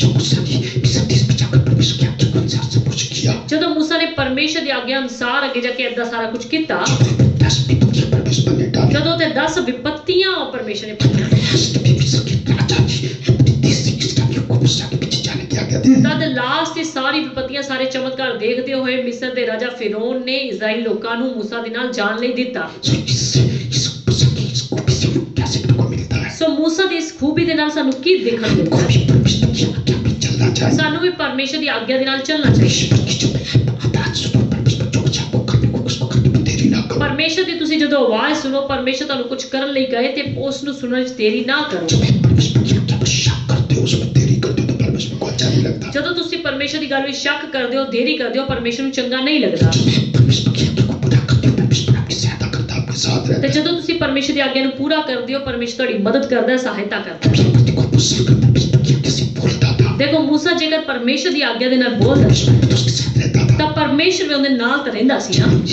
ये उसकी 19 आयत में पढ़े। ਜਦੋਂ ਅਸੀਂ ਯਸ਼ਾਇਆ ਦੀ ਕਿਤਾਬ 1 ਅਧਿਆਇ ਦੀ 19 ਆਇਤ ਦੇਖੀਏ, यदि तुम आज्ञाकारी होकर मेरी मानो तो इस देश के उत्तम से उत्तम पदार्थ खाओगे, और यदि तुम ना मानो तो बलवा करो तो तलवार से मारे जाओगे। यहोवा का आज्ञाकारी होकर मेरी मानो। ਜੇਕਰ ਤੁਸੀਂ ਆਗਿਆਕਾਰੀ ਹੋ ਕੇ ਮੇਰੀ ਗੱਲਾਂ ਨੂੰ ਮੰਨੋ। अगर तुम आज्ञाकारी होकर मेरी बातों को मानो, ਪਰਮੇਸ਼ਰ ਕੀ ਕਹਿੰਦਾ, ਜੇ ਤੁਸੀਂ ਆਗਿਆਕਾਰੀ ਹੋ ਕੇ ਮੇਰੀ ਗੱਲਾਂ ਨੂੰ ਮੰਨੋ, इस देश के उत्तम से उत्तम पदार्थों को खाने पाओगे। ਇਸ ਦੇ ਵਧੀਆ ਤੋਂ ਵਧੀਆ ਪਦਾਰਥਾਂ ਨੂੰ, ਚੀਜ਼ਾਂ ਨੂੰ ਤੁਸੀਂ ਖਾ ਪਾਓਗੇ। अगर तुम मेरी आज्ञा को तोड़कर बलवा करके आगे बढ़ोगे, ਜੇ ਤੁਸੀਂ ਮੇਰੀ ਆਗਿਆ ਨੂੰ ਤੋੜ ਕੇ ਬਲਵਾ ਕਰਕੇ ਅੱਗੇ ਵਧੋਗੇ तो तुम्हारा नाश हो ਤੇ जाएगा। ਤੁਹਾਡਾ ਨਾਸ਼ ਹੋਵੇਗਾ। तो इसलिए हमको आज्ञाकारी होकर आगे बढ़ना है। ਇਸ ਲਈ ਸਾਨੂੰ ਆਗਿਆਕਾਰੀ ਹੋ ਕੇ ਅੱਗੇ ਵਧਣਾ। जैसे परमेश्वर की आज्ञा सुनी, तुरंत उसको करने में देरी ਜਿਵੇਂ ना ਪਰਮੇਸ਼ਰ ਦੀ ਆਗਿਆ ਨੂੰ ਸੁਣਿਆ, ਤੁਰੰਤ ਕਰਨ ਲਈ ਅੱਗੇ ਵਧੋ। करो। हालेलुया। हालेलुया। हमेशा अपने मसीह भाई बहनों का दुख दर्द समझा करें। ਹਮੇਸ਼ਾ ਆਪਣੇ ਮਸੀਹ ਭਾਈ बहनों ਦਾ ਦੁੱਖ ਦਰਦ ਸਮਝਿਆ ਕਰੋ। उसमें की जो सहायता कर सकते हो, सहायता को किया करें। ਉਸ ਵਿੱਚ ਜੋ ਕੁਝ ਉਹਨਾਂ ਦੀ ਮਦਦ ਕਰ ਸਕਦੇ ਹੋ, ਮਦਦ ਕਰਿਆ ਕਰੋ।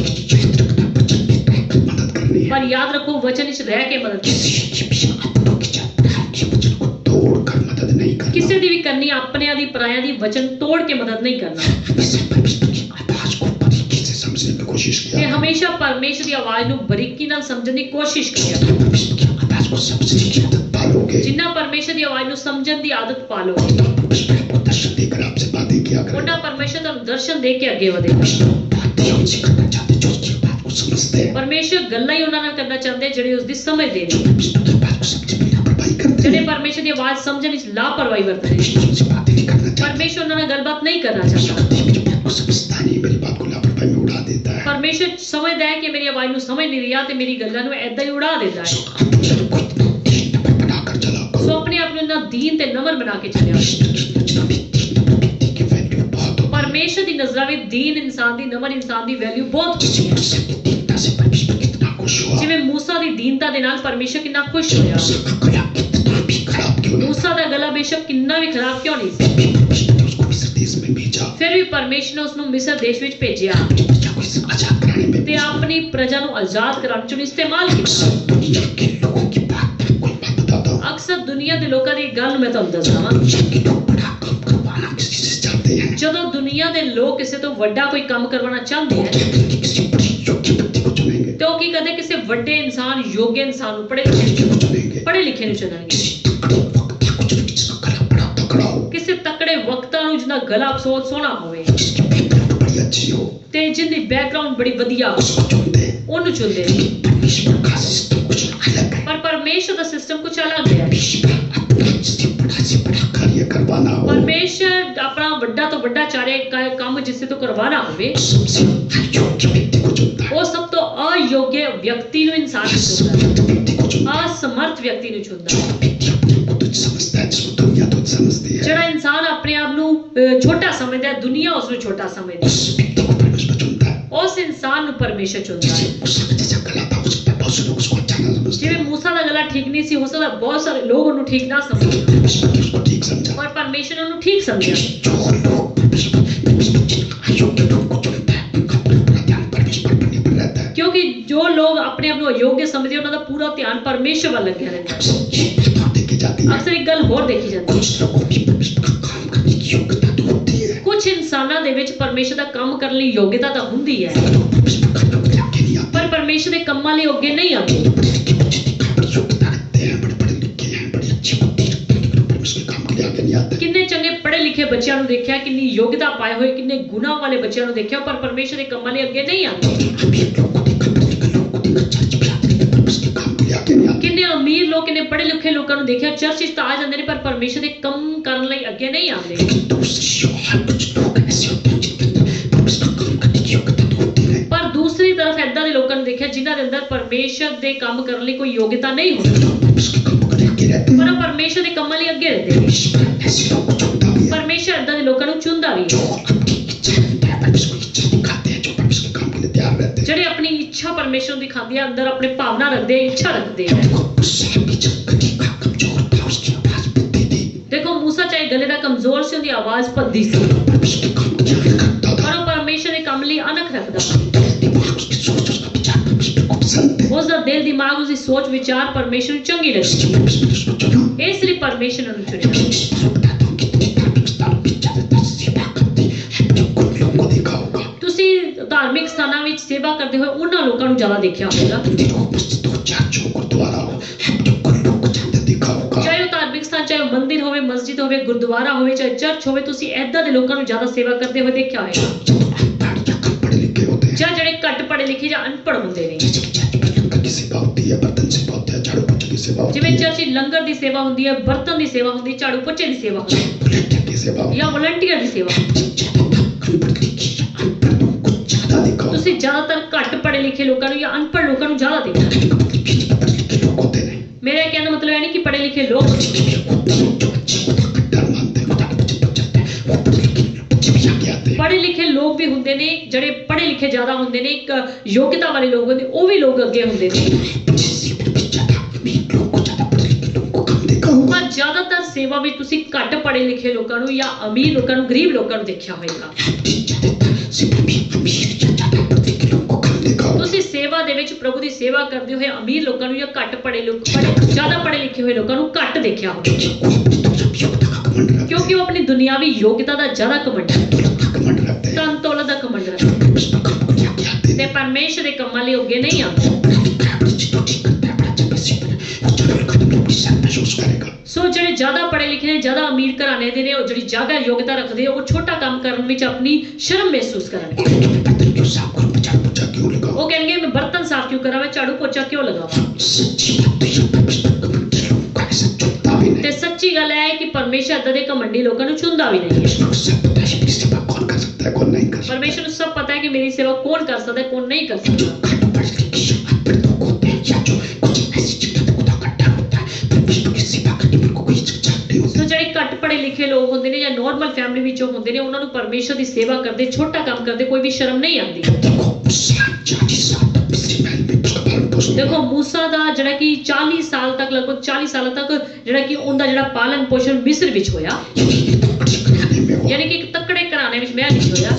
उस घराने को छोड़कर जब विद्या किया, जब जवाई बन गया, ਪਰ ਜਦੋਂ ਉਸ ਦੇਸ਼ ਨੂੰ ਛੱਡ ਕੇ ਉਹ ਮਿਦਿਆਨ ਦੇ ਵਿੱਚ ਇੱਕ याजक ਦਾ ਜਵਾਈ ਬਣ ਗਿਆ, आपको पता है वहाँ पर वो क्या काम ਤੁਹਾਨੂੰ करता ਪਤਾ ਕਿ ਉੱਥੇ ਉਹ ਕੀ ਕੰਮ ਕਰਦਾ ਸੀ, है, बकरियां चराता है। ਭੇਡਾਂ ਚਰਾਉਂਦਾ ਸੀ। उसने ये नहीं कहा तो मिस्र के महल में इतना बड़ा था, इतने बड़ी बड़ी पावर थी, ਦੇਖੋ ਉਹਨੇ ਇਹ ਨਹੀਂ ਕਿਹਾ ਕਿ ਮੈਂ ਉੱਥੇ ਕਿੰਨਾ ਵੱਡਾ ਸੀ, ਮੇਰੀ ਕਿੰਨੀ ਵੱਡੀ ਮਹਿਲ ਵਿੱਚ ਪਾਵਰ ਸੀ, लेकिन उसके ससुर ने कहा बेटा भेड़ बकरियां चराया ਪਰ ਉਹਦੇ करती है। ਸੱਸੂ ਨੇ ਕਿਹਾ ਕਿ ਇੱਥੇ ਭੇਡਾਂ ਚਰਾਉਣੀਆਂ ਤੇ ਭੇਡਾਂ ही ਚਰਾਉਂਦਾ सो ਸੀ। परमेश्वर नम्र लोगों को, दीन नम्र लोगों को पसंद करता है। ਸੋ ਪਰਮੇਸ਼ਰ ਦੀਨ ਅਮਰ ਲੋਕਾਂ ਨੂੰ ਪਸੰਦ ਕਰਦਾ ਹੈ। जब तक मूसा फिरौन के महल में था, तब तक परमेश्वर ने उसको दर्शन नहीं दिया, उससे बातें नहीं करी। ਜਦ ਤੱਕ ਮੂਸਾ ਜਿਹੜਾ ਕਿ ਫਿਰੌਨ ਦੇ ਰਾਜਾ ਦੇ ਮਹਿਲ ਵਿੱਚ ਰਿਹਾ, ਤਦ ਤੱਕ ਪਰਮੇਸ਼ਰ ਨੂੰ ਕੋਈ ਦਰਸ਼ਨ ਨਹੀਂ ਦਿੱਤਾ। लेकिन जब उसके महल को छोड़ दिया और ध्यान देश में याजक के घर रहने लगा, तब परमेश्वर उससे बातें करने ਪਰ लगा। ਜਦੋਂ ਉਸਨੇ ਮਹਿਲ ਨੂੰ ਛੱਡ ਦਿੱਤਾ ਤੇ ਆਪਣੇ ਸੱਸੂ ਦੇ ਘਰ ਵਿੱਚ ਰਹਿਣ ਲੱਗ ਗਿਆ, ਤਦ ਪਰਮੇਸ਼ਰ ਨੂੰ ਦਰਸ਼ਨ ਦੇਣਾ ਸ਼ੁਰੂ ਕੀਤਾ। परमेश्वर कहता है कि आपके अंदर दुनियावी योग्यता कितनी है, कितनी नहीं है, ये कोई मायने नहीं रखता। ਪਰਮੇਸ਼ਰ ਕਹਿੰਦਾ ਤੁਹਾਡੇ ਅੰਦਰ ਦੁਨਿਆਵੀ ਯੋਗਤਾ ਕਿੰਨੀ ਹੈ, ਕਿੰਨੀ ਨਹੀਂ, ਇਸ ਗੱਲ ਦਾ ਕੋਈ ਮਾਇਨੇ ਨਹੀਂ ਰੱਖਦਾ। जो पढ़े लिखे क्या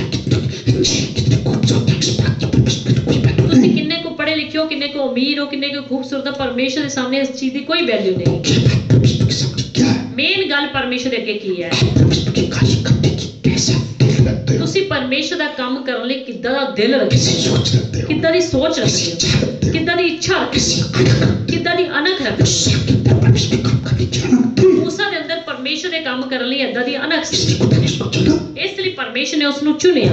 देखा कि मूसा जैसा व्यक्ति मुझको मिल नहीं सकता। ਪਰਮੇਸ਼ਰ ਨੇ ਦੇਖਿਆ ਕਿ ਮੂਸਾ ਵਰਗਾ ਇਨਸਾਨ ਮੈਨੂੰ ਮਿਲ ਨਹੀਂ सो ਸਕਦਾ। खुदा के लोगों ऐसी सोच के बन जाओ, ऐसी आनंद के बन जाओ कि परमेश्वर को बस हमेशा आप दिखाई दे। ਸੋ ਖੁਦਾਵੰਦ ਦੇ ਲੋਕੋ ਇਸ ਤਰੀਕੇ ਦੇ ਬਣ ਜਾਓ, ਇਸ ਤਰੀਕੇ ਦੀ ਸੋਚ ਵਿਚਾਰਾਂ ਦੇ ਬਣ ਜਾਓ ਕਿ ਪਰਮੇਸ਼ਰ ਨੂੰ ਤੁਸੀਂ ਹੀ ਦਿਖਾਈ ਦਿਓ। सो खुदा के सामने आप छोटे बड़े बुजुर्गों का आशीर्वाद लेकर आगे बढ़ा करो। ਸੋ ਪਰਮੇਸ਼ਰ ਦੇ ਲੋਕੋ ਆਪਣੇ ਵੱਡੇ ਬਜ਼ੁਰਗਾਂ ਦਾ ਆਸ਼ੀਰਵਾਦ ਲੈ ਕੇ ਅੱਗੇ ਵਧਿਆ ਕਰੋ, तभी परमेश्वर का आशीर्वाद आपको मिल सकता है। ਤਾਂ ਹੀ ਉਹ ਪਰਮੇਸ਼ਰ ਦਾ ਆਸ਼ੀਰਵਾਦ ਤੁਹਾਨੂੰ ਮਿਲ सो ਸਕਦਾ। इसलिए परमेश्वर ने मूसा को चुना कि मिस्र देश में जाए। ਇਸ ਲਈ ਪਰਮੇਸ਼ਰ ਨੇ ਮੂਸਾ ਨੂੰ ਚੁਣਿਆ ਕਿ ਉਹ ਮਿਸਰ ਨੂੰ ਜਾਵੇ मिस्र जनता को छात दिला के ਤੇ लाए। ਮੇਰੇ ਇਜ਼ਰਾਈਲੀ ਲੋਕਾਂ ਨੂੰ ਆਜ਼ਾਦ ਕਰਵਾ ਕੇ इसलिए मूसा को तो लगता था मैं बातें कैसे करूंगा। ਸੋ ਬੇਸ਼ੱਕ ਮੂਸਾ ਨੂੰ ਲੱਗਦਾ ਸੀ ਕਿ ਮੈਂ ਗੱਲਾਂ ਕਿੱਦਾਂ ਕਰਾਂਗਾ। परमेश्वर को भी तो मैंने पता था कि मैं कैसे बातें कर पाऊंगा। ਪਰਮੇਸ਼ਰ ਨੂੰ ਤਾਂ ਪਤਾ ਸੀ ਕਿ ਮੈਂ ਗੱਲਾਂ ਕਿੱਦਾਂ ਕਰਵਾਵਾਂਗਾ, मैं चाची कैसे बोलूंगा। ਮੈਂ ਹਾਰੂਨ ਦੇ ਜਰੀਏ ਕਿੱਦਾਂ ਬੋਲਾਂਗਾ। इसलिए आप अपनी कमजोरी को पीछे रख के खुदा के काम के लिए आगे आ ਸੋ जाओ। ਤੁਸੀਂ ਆਪਣੀ ਕਮਜ਼ੋਰੀ ਨੂੰ ਅੱਗੇ ਪਿੱਛੇ ਰੱਖ ਕੇ ਪਰਮੇਸ਼ਰ ਦੇ ਕੰਮਾਂ ਨੂੰ ਅੱਗੇ ਵਧਾਓ। अपनी आंखों को बंद करके इसी बात परमेश्वर को कह दो ਆਪਣੀ ਅੱਖਾਂ ਨੂੰ ਬੰਦ ਕਰਕੇ ਇਸੇ ਸਮੇਂ ਖੁਦਾਵੰਦ ਨੂੰ कि ਕਹਿ परमेश्वर मेरे को जिस काम के लिए आपने चुना है, जिस काम के लिए आप जीव के समझते हैं, मुझे उसके लिए इस्तेमाल करो।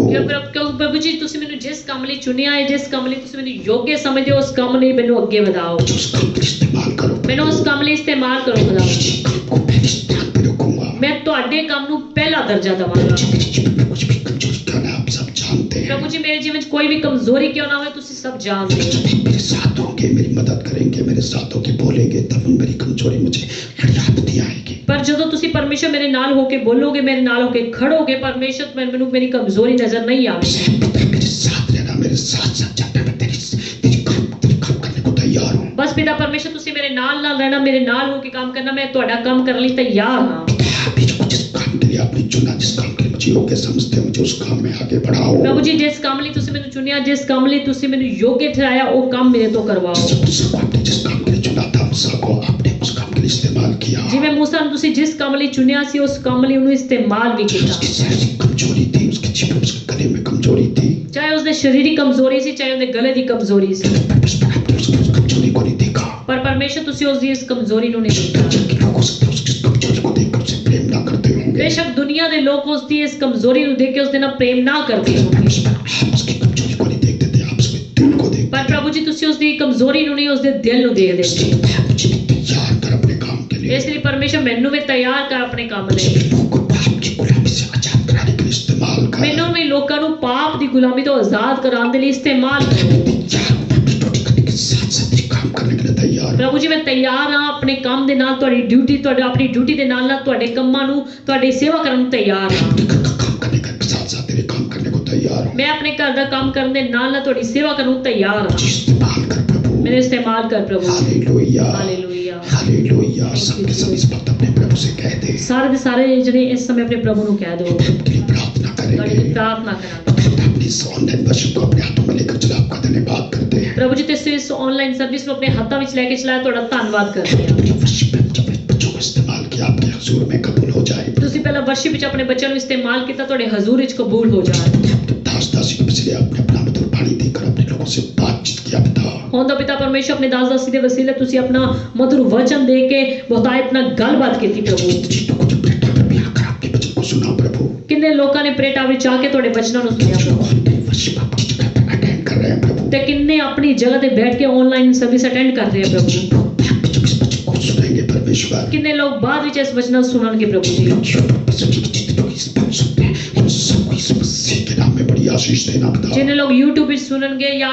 ਬਾਅਦ ਵਿੱਚ ਸੁਣਨਗੇ ਜਾਂ ਹੁਣ ਸੁਣ ਰਹੇ ਪਰਮੇਸ਼ਰ ਉਨ ਸਭ ਨਾਲ ਬੜੀ ਬਰਕਤ। सबके लोग के वचन को सुनने वाले नहीं, बल्कि उस पर अमल करने वाले बन जा। ਖੁਦਾ ਸਾਰੇ ਨੂੰ ਏਦਾਂ ਦਾ ਫਜ਼ਲ ਬਖਸ਼ੋ ਤਾਂ ਕਿ ਇਸ ਵਚਨਾਂ ਨੂੰ ਸੁਣਨ ਵਾਲੇ ਨਹੀਂ ਬਲਕਿ ਉਸ ਤੇ ਚੱਲਣ ਵਾਲੇ ਬਣ जैसे ਜਾਣ। पिता आपने मूसा को चुना था, मूसा के जीवन में खास बातें आपने डाली थी, उसी प्रकार सबके पहले तेरे बच्चों के अंदर भी उतनी खास बातें डाल दो। ਜਿਵੇਂ ਪਰਮੇਸ਼ਰ ਤੁਸੀਂ ਮੂਸਾ ਨੂੰ ਚੁਣਿਆ ਸੀ, ਮੂਸਾ ਦੇ ਅੰਦਰ ਖਾਸ ਗੱਲਾਂ ਪਾਈਆਂ ਸੀ, ਖਾਸ ਗੁਣ ਪਾਏ ਸੀ, ਉਸੇ ਤਰੀਕੇ ਨਾਲ ਪਰਮੇਸ਼ਰ ਆਪਣੇ ਬੱਚਿਆਂ ਦੇ ਅੰਦਰ ਵੀ ਉਹ ਗੁਣ ਔਰ ਕੁਆਲਿਟੀ ਨੂੰ ਪਾ ਦਿਓ ताकि तेरी टोपी मूसा की तरह अपने कौम के लिए, अपने लोगों के लिए अणख रखने वाले बन जाओ। ਤਾਂ ਕਿ कि प्रभु जी ਤੁਹਾਡੇ ਲੋਕ ਵੀ मूसा ਦੀ ਤਰ੍ਹਾਂ ਆਪਣੀ ਕੌਮ ਲਈ ਆਪਣੇ ਲੋਕਾਂ ਲਈ ਅਣਖ ਰੱਖਣ ਵਾਲੇ ਬਣ ਜਾਣ तेरे लोग भी तेरी आवाज को समझने वाले बन जा, ਤਾਂ ਕਿ ਪਰਮੇਸ਼ਰ ਤੁਹਾਡੇ ਲੋਕ ਵੀ ਤੁਹਾਡੀ ਆਵਾਜ਼ ਨੂੰ ਸਮਝਣ ਵਾਲੇ ਬਣ तेरे लोग भी दूसरों की सहायता करने वाले बन जा, ਤਾਂ ਕਿ ਤੁਹਾਡੇ ਲੋਕ ਵੀ ਦੂਸਰਿਆਂ ਦੀ ਮਦਦ ਕਰਨ ਵਾਲੇ ਬਣ ਜਾਣ तेरे लोग भी पिता परमेश्वर तेरे काम के लिए हर बात तैयार ना ਤਾਂ ਕਿ करें, ਪ੍ਰਭੂ ਜੀ ਤੁਹਾਡੇ ਲੋਕ ਵੀ ਤੁਹਾਡੇ ਕੰਮ ਕਰਨ ਲਈ ਹਮੇਸ਼ਾ ਤਿਆਰ ਰਿਹਾ ਕਰਨ तेरे लोग भी तेरे स्पष्ट वक्ता इतने खरे बन जाए, ਤਾਂ ਕਿ ਪਰਮੇਸ਼ਰ ਤੁਹਾਡੇ ਲੋਕ ਸਪਸ਼ਟ ਬੋਲਣ ਵਾਲੇ ਨਿਖਰੇ ਇਨਸਾਨ ਬਣ ਜਾਣ तेरे लोग भी इतने आज्ञाकारी बन जाए कि आप इनको जो कुछ भी कहो एकदम पालन करने वाले बन ਤਾਂ ਕਿ जाए, ਪ੍ਰਭੂ ਜੀ ਤੁਹਾਡੇ ਲੋਕ ਵੀ ਇੰਨੇ ਆਗਿਆਕਾਰੀ ਬਣ ਜਾਣ ਕਿ ਜੋ ਕੁਝ ਤੁਸੀਂ ਕਹੋ ਕਰਨ ਲਈ ਤਿਆਰ ਹੋ ਜਾਣ अपने लोगों के साथ होंगे उनको जीवन में कोई रुकावट नहीं आएगी, ਜਦੋਂ ਪਰਮੇਸ਼ਰ ਤੁਸੀਂ ਆਪਣੇ ਲੋਕਾਂ ਦੇ ਜੀਵਨਾਂ ਵਿੱਚ ਨਾਲ ਉਹਨਾਂ ਦੇ ਹੋਵੋਗੇ ਉਹਨਾਂ ਨੂੰ ਕੋਈ ਰੁਕਾਵਟ ਨਹੀਂ ਆਵੇਗੀ सबकी जिंदगी में 100 गुना फल लाए, और परमेश्वर सुनिया गया वचन सबकी जिंदगी 100 गुना करके फल ऑनलाइन वर्शिप अटेंड कर रहे हैं या दूसरे कोई भी भाई बहन किसी भी कक्षा अटेंड कर रहे हैं, कहीं भी अटेंड कर रहे हैं, सबको बड़ी आशीष दे पिता। ਉਹ ਪ੍ਰਭੂ ਜੀ ਸਾਰੀ ਪ੍ਰੇਟਾਵਾਂ ਦੀ ਸੰਗਤ ਨੂੰ ਚਾਹੇ ਪ੍ਰੇਟਾ ਵਿੱਚ ਜਾ ਕੇ ਉਹ ਵਚਨ ਨੂੰ ਸੁਣ ਰਹੇ ਨੇ, ਵਰਸ਼ਿਪ ਅਟੈਂਡ ਕਰ ਰਹੇ, ਚਾਹੇ ਘਰਾਂ ਵਿੱਚ ਆਨਲਾਈਨ ਕਰ ਰਹੇ ਨੇ, ਚਾਹੇ ਕੋਈ ਵੀ ਇਸ ਆਵਾਜ਼ ਨੂੰ ਸੁਣ ਰਹੇ ਹੈ, ਖੁਦਾਵੰਦ ਇਸ ਬੰਦਗੀ ਨੂੰ ਅਟੈਂਡ ਕੀਤਾ ਹੈ, ਚਾਹੇ ਕਿਤੇ ਵੀ ਹੈ, ਉਹਨਾਂ ਸਾਰਿਆਂ ਲਈ ਸਵਰਗ ਤੋਂ ਬੜੀ ਬਰਕਤ ਮੰਗਦੇ ਆ। जीवन में चंगाई आ जाए, ਸੁਣਦੇ ਸੁਣਦੇ ਹੀ ਉਹਨਾਂ ਦੇ ਜੀਵਨਾਂ ਵਿੱਚ ਖੁਦਾਵੰਦ ਯੀਸ਼ੂ ਦੇ ਨਾਮ ਵਿੱਚ ਚੰਗਾਈ ਆਵੇ चलने वाले बन जाए, ਤੇ ਲੋਕ ਵਚਨਾਂ ਦੇ ਚੱਲਣ ਵਾਲੇ ਬਣ ਜਾਣ, उनसे खुश रहें पिता। ਇੰਨੇ ਨਮਰ ਤੇ ਦੀਨ ਬਣ ਕੇ ਚੱਲਣ ਪਰਮੇਸ਼ਰ ਤੁਸੀਂ ਉਹਨਾਂ ਤੋਂ ਖੁਸ਼ ਰਹੋ। कलिसियाओं में बड़ी बेदारी भेज दो पिता, ਸਾਰੀ ਲੁਧਿਆਣਾ ਦੀ ਕਲੀਸਿयाओं ਤੇ ਬੜੀ ਬੇਦਾਰੀ ਭੇਜ ਦਿਓ। वर्ल्ड की कलिसियाओं में सुख शांति बख्श दो पिता। ਸਾਰੇ ਪੰਜਾਬ, ਸਾਰੇ ਹਿੰਦੁਸਤਾਨ, ਸਾਰੇ ਵਰਲਡ ਦੀ ਕਲੀਸਿया ਤੇ ਸੁਖ ਸ਼ਾਂਤੀ ਬਖਸ਼ ਦਿਓ। सेवकों को बहुतायत से इस्तेमाल करे पिता, ਸਾਰੇ ਲੁਧਿਆਣਾ, ਪੰਜਾਬ, ਹਿੰਦੁਸਤਾਨ ਦੇ ਸੇਵਕਾਂ ਨੂੰ ਬਹੁਤਾਇਤ ਨਾਲ ਇਸਤੇਮਾਲ ਕਰੋ। देश में सुख शांति बख्श दे पिता। ਸਾਡੇ ਸਾਰੇ ਦੇਸ਼ ਵਿੱਚ ਸੁਖ ਸ਼ਾਂति ਦੇ ਦਿਓ। आंदोलन हमारे देश में चल रहा पिता, अपनी इच्छा के मुताबिक उसका सारा हल कर दीजिए। ਜੋ ਕਿਸਾਨਾਂ ਦਾ ਅੰਦੋਲਨ ਖੁਦਾਵੰਦ ਸਾਡੇ ਦੇਸ਼ ਵਿੱਚ ਚੱਲ ਰਿਹਾ, ਤੁਹਾਡੀ ਤੁਸੀਂ ਆਪਣੀ ਮਰਜ਼ੀ ਦੇ ਮੁਤਾਬਿਕ ਉਹਨਾਂ ਦਾ ਹੱਲ ਕਰ ਦਿਓ ਖੁਦਾਵੰਦ, हमारे देश में सुख शांति अमन चैन बनी रहे। ਤਾਂ ਕਿ ਪਰਮੇਸ਼ਰ ਸਾਡੇ ਦੇਸ਼ ਵਿੱਚ ਸੁਖ ਸ਼ਾਂति ਅਮਨ चैन बनया रहे। देश में प्रतिष्ठित प्रधानमंत्री को राष्ट्र के सारे मंत्रियों को बुद्धि दो, अकल दो, समझ बूझ दो प्रभु। ਸਾਡੇ ਦੇਸ਼ ਦੇ ਪ੍ਰਧਾਨ ਮੰਤਰੀ, ਮੁੱਖ ਮੰਤਰੀ, ਉਹ ਸਾਰੇ ਮੰਤਰੀ ਨੂੰ ਆਸ਼ੀਸ਼ ਦਿਓ, ਬੁੱਧੀ ਅਕਲ ਦਿਓ ਪ੍ਰਭੂ ਜੀ। देशों में आशीष हो, सब देशों से हिंदुस्तान से कोरोना का खतरा खत्म कर दो पिता। ਸਾਰੇ ਦੇਸ਼ਾਂ ਵਿੱਚ ਸੁਖ ਸ਼ਾਂਤੀ ਦਿਓ, ਸਾਰੇ ਦੇਸ਼ਾਂ ਵਿੱਚ ਕੋਰੋਨਾ ਦਾ ਖਤਰਾ ਖਤਮ ਕਰ ਦਿਓ ਪ੍ਰਭੂ। कुछ भी डूब जाए, यीशु मसीह मुक्तिदाता परमेश्वर है। दुनिया के एक एक कोने तो लोग जान जान कि खुदावंद यीशु मसीह सच्चा परमेश्वर है। सारी मुश्किलों की कलिसिया में सारे सेवादारों को, मीडिया टीम, वर्शिप टीम, सारी senior committee, junior committee, volunteers को बड़ी आशीष दे दो पिता। प्रेटावदी सारी संगत ਨੂੰ, ਸਾਰੀ senior committee, junior committee, volunteers, media team, worship team ਨੂੰ ਬੜੀ ਬਰਕਤ ਦੇ ਦਿਓ ਪ੍ਰਭੂ। पिता भी बचल दे आपके बच्चों को खराई से तेरे लोगों तक पहुंचा सके प्रभु। और ज्यादा परमेश्वर ਸਾਨੂੰ ਫਜ਼ਲ ਬਖਸ਼ ਦਿਓ ਕਿ ਖਰਾਈ ਦੇ ਨਾਲ ਤੁਹਾਡਾ ਵਚਨ ਤੁਹਾਡੇ ਲੋਕਾਂ ਤੱਕ ਪਹੁੰਚਾ ਸਕੇ ਪ੍ਰਭੂ। ना कहलाता है, हम सबको बचन दो इस महीने में जा तेरे बच्चे की खुशखबरी जगह जगह फैला सके प्रभु। हो पिता परमेश्वर, जब दिसंबर ਦਾ ਮਹੀਨਾ ਤੁਹਾਡੇ ਜਨਮ ਦਿਨ ਦਾ ਮਹੀਨਾ कहलाता है, परमेश्वर इस महीने ਸਾਨੂੰ ਜ਼ਿਆਦਾ ਤੋਂ ਜ਼ਿਆਦਾ ਫਜ਼ਲ ਬਖਸ਼ੋ ਤਾਂ ਕਿ ਤੁਹਾਡੀ ਖੁਸ਼ਖਬਰੀ, ਤੁਹਾਡਾ ਸੁਸਮਾਚਾਰ ਜ਼ਿਆਦਾ ਤੋਂ ਜ਼ਿਆਦਾ ਪਹੁੰਚਾ ਪਾਈਏ ਪਿਤਾ, ਤਾਂ ਕਿ ਸੱਚੇ ਤੌਰ ਤੇ ਤੁਹਾਡਾ ਕੰਮ ਕਰ ਸਕੀਏ, ਨਾ ਕਿ ਦੂਸਰਿਆਂ ਨੂੰ ਦਿਖਾਉਣ ਦੇ ਲਈ। ਤੁਹਾਡੀ ਮਰਜ਼ੀ ਹੋ ਪ੍ਰਭੂ ਜੀ, ਫਿਰ ਵੀਰਵਾਰ ਨੂੰ ਆਨਲਾਈਨ ਸਰਵਿਸ ਹਾਜ਼ਰ ਹੋਣ ਦਾ ਫਜ਼ਲ ਬਖਸ਼ਣਾ।